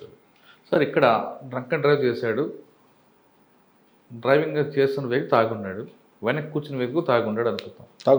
తాగున్నాడు ఇద్దరు కలిసి తాగారు, యాక్సిడెంట్ అయింది. వీడు డెడ్ బాడీని బయటికి తీసుకొచ్చాడు. బండిని తీసుకొచ్చే క్రమంలో ఎవరు ఆపలేదు. ఒక బస్సు లాక్కుంటూ వెళ్ళిపోయిన తర్వాత అట్లాగే ఆ సిరీస్లోనే ఈ సోకాల్డ్ 19 వెహికల్స్ ఏవైతే ఉన్నాయో అందులో ఇదొకటి లాస్ట్ బస్సు. ఎవడైతే వీడున్నాడో వీడి బస్సు వెళ్ళినప్పుడు ఆటోమేటిక్గా మధ్యలో స్ట్రక్ అయిపోయింది. కరెక్టే, కానీ కేసు డ్రైవర్ మీద కాకుండా డ్రైవర్తో పాటు ఈ డ్రంక్ అండ్ డ్రైవ్ వెనకున్న 304 పార్ట్ 2 పెట్టచ్చు కదా. ఆల్రెడీ డ్రైవర్ మీద 304 పెట్టాం కదా. డ్రైవర్ మీద పెట్టారు. ఈ డ్రంక్ అండ్ డ్రైవ్ ఉన్నారు, అతని పైన కేసు పెట్టాం ఆల్రెడీ. ఆయన మీద కూడా ఉందా? ఆయన కూడా ఉంది, బట్ ఆయన ఆల్రెడీ డైడ్ కాబట్టి ఆటోమేటిక్గా దట్ విల్ బి. చనిపోయిన వ్యక్తి వెనక్కి కూర్చున్నాడు కదా. వెనకున్న వ్యక్తి ఈజ్ నాట్ ఏ రైడర్ కదా. ఎక్కడ కూడా మన చట్టంలో డ్రైవర్కే పెనాల్టీ ఉంటుంది కానీ పిలియన్ రైడర్ తాగకూడదని ఎక్కడ లేదు. తాగకూడదని కాదు కానీ అంటుంది అక్కడ క్వశ్చన్ అది కాదు. వెహికల్ ఆగింది, డెడ్ బాడీని బయట తీసుకొచ్చాడు, ఒక బస్సు తప్పించాడు. కానీ ఆ బస్సులు బండి లావడం ఇష్టం లేక లేదంటే బండి సాగాడు కానీ ఇంకా చేయకుండా వెళ్ళిపోయాడు. ఆయన చేయకుండా కాదు, వీడు జస్ట్ మోటార్ సైకిల్ పట్టుకొని ఇలా లాగేటప్పటికే ఒక వెహికల్ వచ్చి లాక్కుంటూ పోతుంది. ఇంకా వరుసగా దానిపైన సిరీస్ ఆఫ్ వెహికల్స్ పోతున్నాయి. ఆ క్రమంలోనే ఈ బస్సు వాడు మధ్యలో దాని కరెక్ట్ సెంటర్లో స్ట్రక్ అవ్వడము, ఎక్స్ప్లోడ్ కావడం జరిగింది. ఆ ఇన్సిడెంట్ అవగానే పారిపోయి ఉన్నాడు ఆయన. ఎవరు? అతను పెళ్లి ఉందని చెప్పేసి యాక్చువల్గా అక్కడ నుంచి చూసి తర్వాత ఏమవుతుందని చెప్పేసి భయంతో పారిపోయాడు. అంటే ఇందులో ఆయన రోల్ లేదు, నెగ్లిజెన్స్ ఏంది అంటే ఇందులో మెయిన్ అయితే డ్రైవరు మెయిన్ ఎవరైతే తాగి డ్రైవ్ చేశాడో అతనికి సపరేట్ కేసు. అది యాక్చువల్గా separate case has been registered against the motor cyclist. తర్వాత డ్రైవర్ ఏదైతే చేశాడో ఇతనికి అగెనిస్ట్గా ఇంకో కేసు రిజిస్టర్ చేశాము. అందులో ఓనర్ నెగ్లిజెన్స్ కూడా, అంటే సీటింగ్ అరేంజ్మెంట్స్ కానీ బయటికి ప్యాసింజర్స్ రాకుండా పోవడానికి. ఆ బస్సులో డ్రైవర్కి పక్కన ఉన్న డోర్ కూడా ఇప్పుడు ఓపెన్ కావట్లేదు కదండి. వాస్తవం, దానిపైన కూడా కేసు వేసాము. అది సెక్షన్ ఆఫ్ లా కూడా వేసాం, అప్రాప్రియేట్ సెక్షన్స్. అది ఓపెన్ ఏంటో కొంత తగ్గుంటుంది, కొంత ఇంకా 19 మెంబర్స్ కాకుండా కొంతమంది సేవ్డ్ దేర్ లైఫ్స్. అందులో సెన్సార్స్ కూడా ఉంటాయి, అవి కూడా పనిచేయలేదు అంటారండి బస్సులో. ఫ్యాక్ట్ అది చాలా మటుకు పనిచేయలేదు. బాగా నెగ్లిజెన్స్ అనేది ఓనర్ నెగ్లిజెన్స్, డ్రైవర్ నెగ్లిజెన్స్ ఉంది. అందుకని మనం ఓనర్ పైన తర్వాత డ్రైవర్ పైన 304 పార్ట్ 2 కేసు కూడా పెట్టడం జరిగింది. అంటే వాళ్ళందరూ అరెస్ట్ అంటే కూడా ఇద్దరిని అరెస్ట్ చేశాం. వచ్చారు బయటకి, అతను బెయిల్ మీద వచ్చారు. తర్వాత ఇతనికి ఓనర్కి ఏమైందంటే court it self only motor vehicle violations కిందనే తీసుకుంది కానీ కాగ్నిజెన్స్ 304 Part 2 అనేది ఓనర్కి రెస్పాన్సిబిలిటీ లేదని చెప్పేసి అని దానిపైన రివిజన్ పిటిషన్ కూడా వేశాము. అది రిజల్ట్ కూడా వచ్చింది, తీసుకోలేదు. బట్ అప్రాపరియేట్ సెక్షన్స్ అన్ని కూడా వేశాం. రిమైనింగ్ ఎక్సెప్ట్ 304 Part 2 ఓనర్కి అప్లై కాదు, డ్రైవర్కి అప్లై అవుతుంది కాబట్టి దానిపైన మేము ప్రొసీడ్ అయ్యాం. ఓకే సార్, ఫైనల్గా చెప్పండి. 91లో మీరు డిపార్ట్మెంట్కి వచ్చినప్పుడు రకరకాలు చూసారు, ఫ్యాక్షన్ చూసారు, మా నక్సలిజం అన్నీ చూసారు. ఇప్పుడు అవన్నీ తగ్గిపోయాయి. ఇప్పుడు సైబర్ క్రైమ్ మీ ఏరియాలో కానీ ఆంధ్రప్రదేశ్లో కానీ తెలంగాణ ఎక్కడైనా సరే సైబర్ క్రైమ్ విక్టిమ్ కాకుండా ఉండాలంటే ఏం చేయాలంటారు? కేసు అవ్వడం, మీరు వాడిని కొంచెం తిరగడం అని పక్కన పెడదాం. అసలు ముందు పబ్లిక్ నుంచి ఏం కావాలి? పబ్లిక్లో చైతన్యం కావాలి. అందులో భాగంగానే మా గౌరవ డీజీ గారు కానీ, మా డిఐజీ గారు కానీ, ఎస్పీ గారు కానీ ప్రతిరోజు ప్రతి నిత్యం మేము అవేర్నెస్ క్యాంప్స్ పెడుతున్నాం. Whether you believe it or not, ఇప్పుడు సైబర్ క్రైమ్ పైనే టోటల్గా మేము నంబర్స్ డిస్ప్లే చేస్తున్నాం. 1930కి ఇచ్చేయండి, మీరు ఇమ్మీడియట్గా పోలీస్ స్టేషన్కి రాకపోయినా పర్వాలేదు, మీరు 1930కి ఇవ్వండి అనేది కానీ, అంటే జరగకముందు, అది జరిగిన తర్వాత జరగక ముందు మాత్రము ప్రతి విలేజ్లోనూ ఈ రోజు లేదనకుండా సైబర్ క్రైమ్ పైన, క్రైమ్ అగెనిస్ట్ ఉమెన్ పైన, ఈ రెండింటిపైన కూడా ఫోకస్ చేస్తూ ప్రతిరోజు అవేర్నెస్ క్యాంప్స్ పెడుతున్నాము. బట్ మన ఇండియా అనేది సమ్ కోర్స్ ఆఫ్ పాపులేషన్ ఉంది, మనం రీచ్ కాగలిగేది ఎంతవరకు అయితే కాగలుగుతున్నాము. ఎక్కడో చోట పొరపాట్లు, ఈవెన్ ఎడ్యుకేటెడ్ కూడా రీసెంట్గా చూస్తూ ఉంటాము. I don't want to mention the names of the persons, highly qualified educated కూడా పొరపాట్లు చేస్తున్నారు. అది కరెక్టా కాదా, ప్లాట్ఫామ్లో మనం ఎక్కడ ఇన్వెస్ట్ చేస్తున్నాము, ఏం కథ అనేది ప్లాట్ఫామ్స్ కూడా కరెక్టా కాదా అనేది చూసుకోకుండా చేయడం వల్ల ఇట్లాంటివన్నీ జరిగిపోతుంటాయి. ముఖ్యంగా మనము ఇప్పుడంతా కూడా మొత్తం మన లైఫ్ అంతా కూడా మన సెల్ ఫోన్లోనే ఉంది. సో సెల్ ఫోన్ హ్యాండిల్ చేయడం అనేది it should be very careful. We have to take care of that. ఆ సెల్ ఫోన్లోనే మన వాళ్ళందరూ కూడా చిన్న చిన్న పొరపాట్లు ఏం వస్తున్నాయి, ఓటీపీ ఫ్రాడ్స్ అయితేనేమి, లేకపోతే బ్యాంక్ ఎంప్లాయీస్ అని చెప్పేసి ఫ్రాడ్ చేయడం అయితేనేమి, తర్వాత అమ్మాయిలను ట్రాప్ చేయడం అయితేనేమి, తర్వాత పొరపాటున కానీ మన మొబైల్ కానీ, మన ఈ ల్యాప్టాప్స్ కానీ, ట్యాబ్స్ కానీ ఎవరికైనా మన ఎంత ఫ్రెండ్ అయినా కావచ్చు వీళ్ళకి ఇస్తే అయితేనేమి, ఇట్లాంటివన్నీ కూడా రకరకాల కారణాల వల్ల బై మిస్టేక్ మనం పాస్వర్డ్ ఎవరికైనా చెప్పి ఉండడం వల్ల అయితేనేమి, దీనివల్ల సైబర్ ఫ్రాడ్ జరుగుతున్నాయి. సైబర్ ఫ్రాడ్ ప్రివెంట్ చేయడానికి అన్ని రకాల చర్యలు, నేను యాక్చువల్గా దిశ పోలీస్ స్టేషన్లో ఉన్నప్పుడు కూడా నాకు కొంత సైబర్ ఫ్రాడ్ పైన కొంచెం ఎక్కువ టైము, ఇలాంటి అమ్మాయిల పైన, తర్వాత సైబర్ కేసెస్ పైన ఎక్కువ ఉంటుంది కాబట్టి మ్యాక్సిమం అవగాహన ఉండడం వల్ల కూడా ట్రేస్ అవుట్ చేసి ఇమ్మీడియట్గా విక్టిమ్స్కి న్యాయం చేయగలుగుతున్నాం. సైబర్ క్రైమ్ గతంలో వెంకటరామయ్య గారి డిపార్ట్మెంట్కి వచ్చినప్పటికీ ట్రెడిషనల్ క్రైమ్ ఉండేది, తర్వాత వైట్ కాలర్ రెఫరెన్స్ అయింది, తర్వాత ఆయన నక్సల్స్ ఆయన కూడా బాధితులు. ఇన్ని రకాలు చూసిన తర్వాత ప్రజెంట్ మాత్రం సైబర్ క్రైమ్ పట్ల చాలా ఎక్కువగా అవేర్నెస్ ఉండాలంటున్నారు. గతంలో జరిగిన క్రైమ్కి ఎవరు చేశారనే విషయాన్ని చాలా క్లియర్గా తెలిసేది కాబట్టి వాళ్ళని పట్టుకోవడానికి టీమ్స్ వెళ్ళేవారు, పట్టుకునేవారు. కానీ ఇప్పుడు మన కంటికి కనిపించకుండా, కనీసం కర్ర కూడా వాడకుండా కోట్లాది రూపాయలు కొట్టేస్తున్న సైబర్ క్రిమినల్స్ పట్ల మనం కేర్ఫుల్గా ఉండాలంటున్నారు వెంకటరామయ్య గారు. ఆఫ్లైన్లో ఎంత కేర్ఫుల్గా ఉంటామో ఆన్లైన్ అంతకన్నా ఎక్కువ కేర్ఫుల్ ఉంటేనే ఈ నేరాలు అదుపుకి అడ్డుకొట్టు వేయచ్చు అంటున్నారు.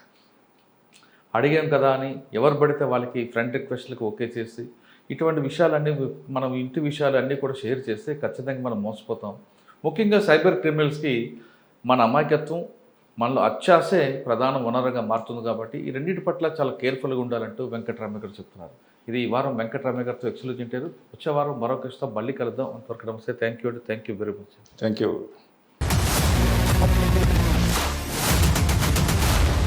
I dreams, this police diaries is something very, very valuable towards that.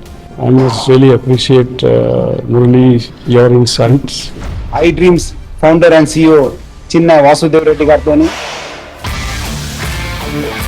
Muralidhar crime stories చాలా ఫేమస్ అయిపోయినాయి. Gautam Savan garu and something else. Well done. I congratulate him for doing so well, and I congratulate him his boss also. So well.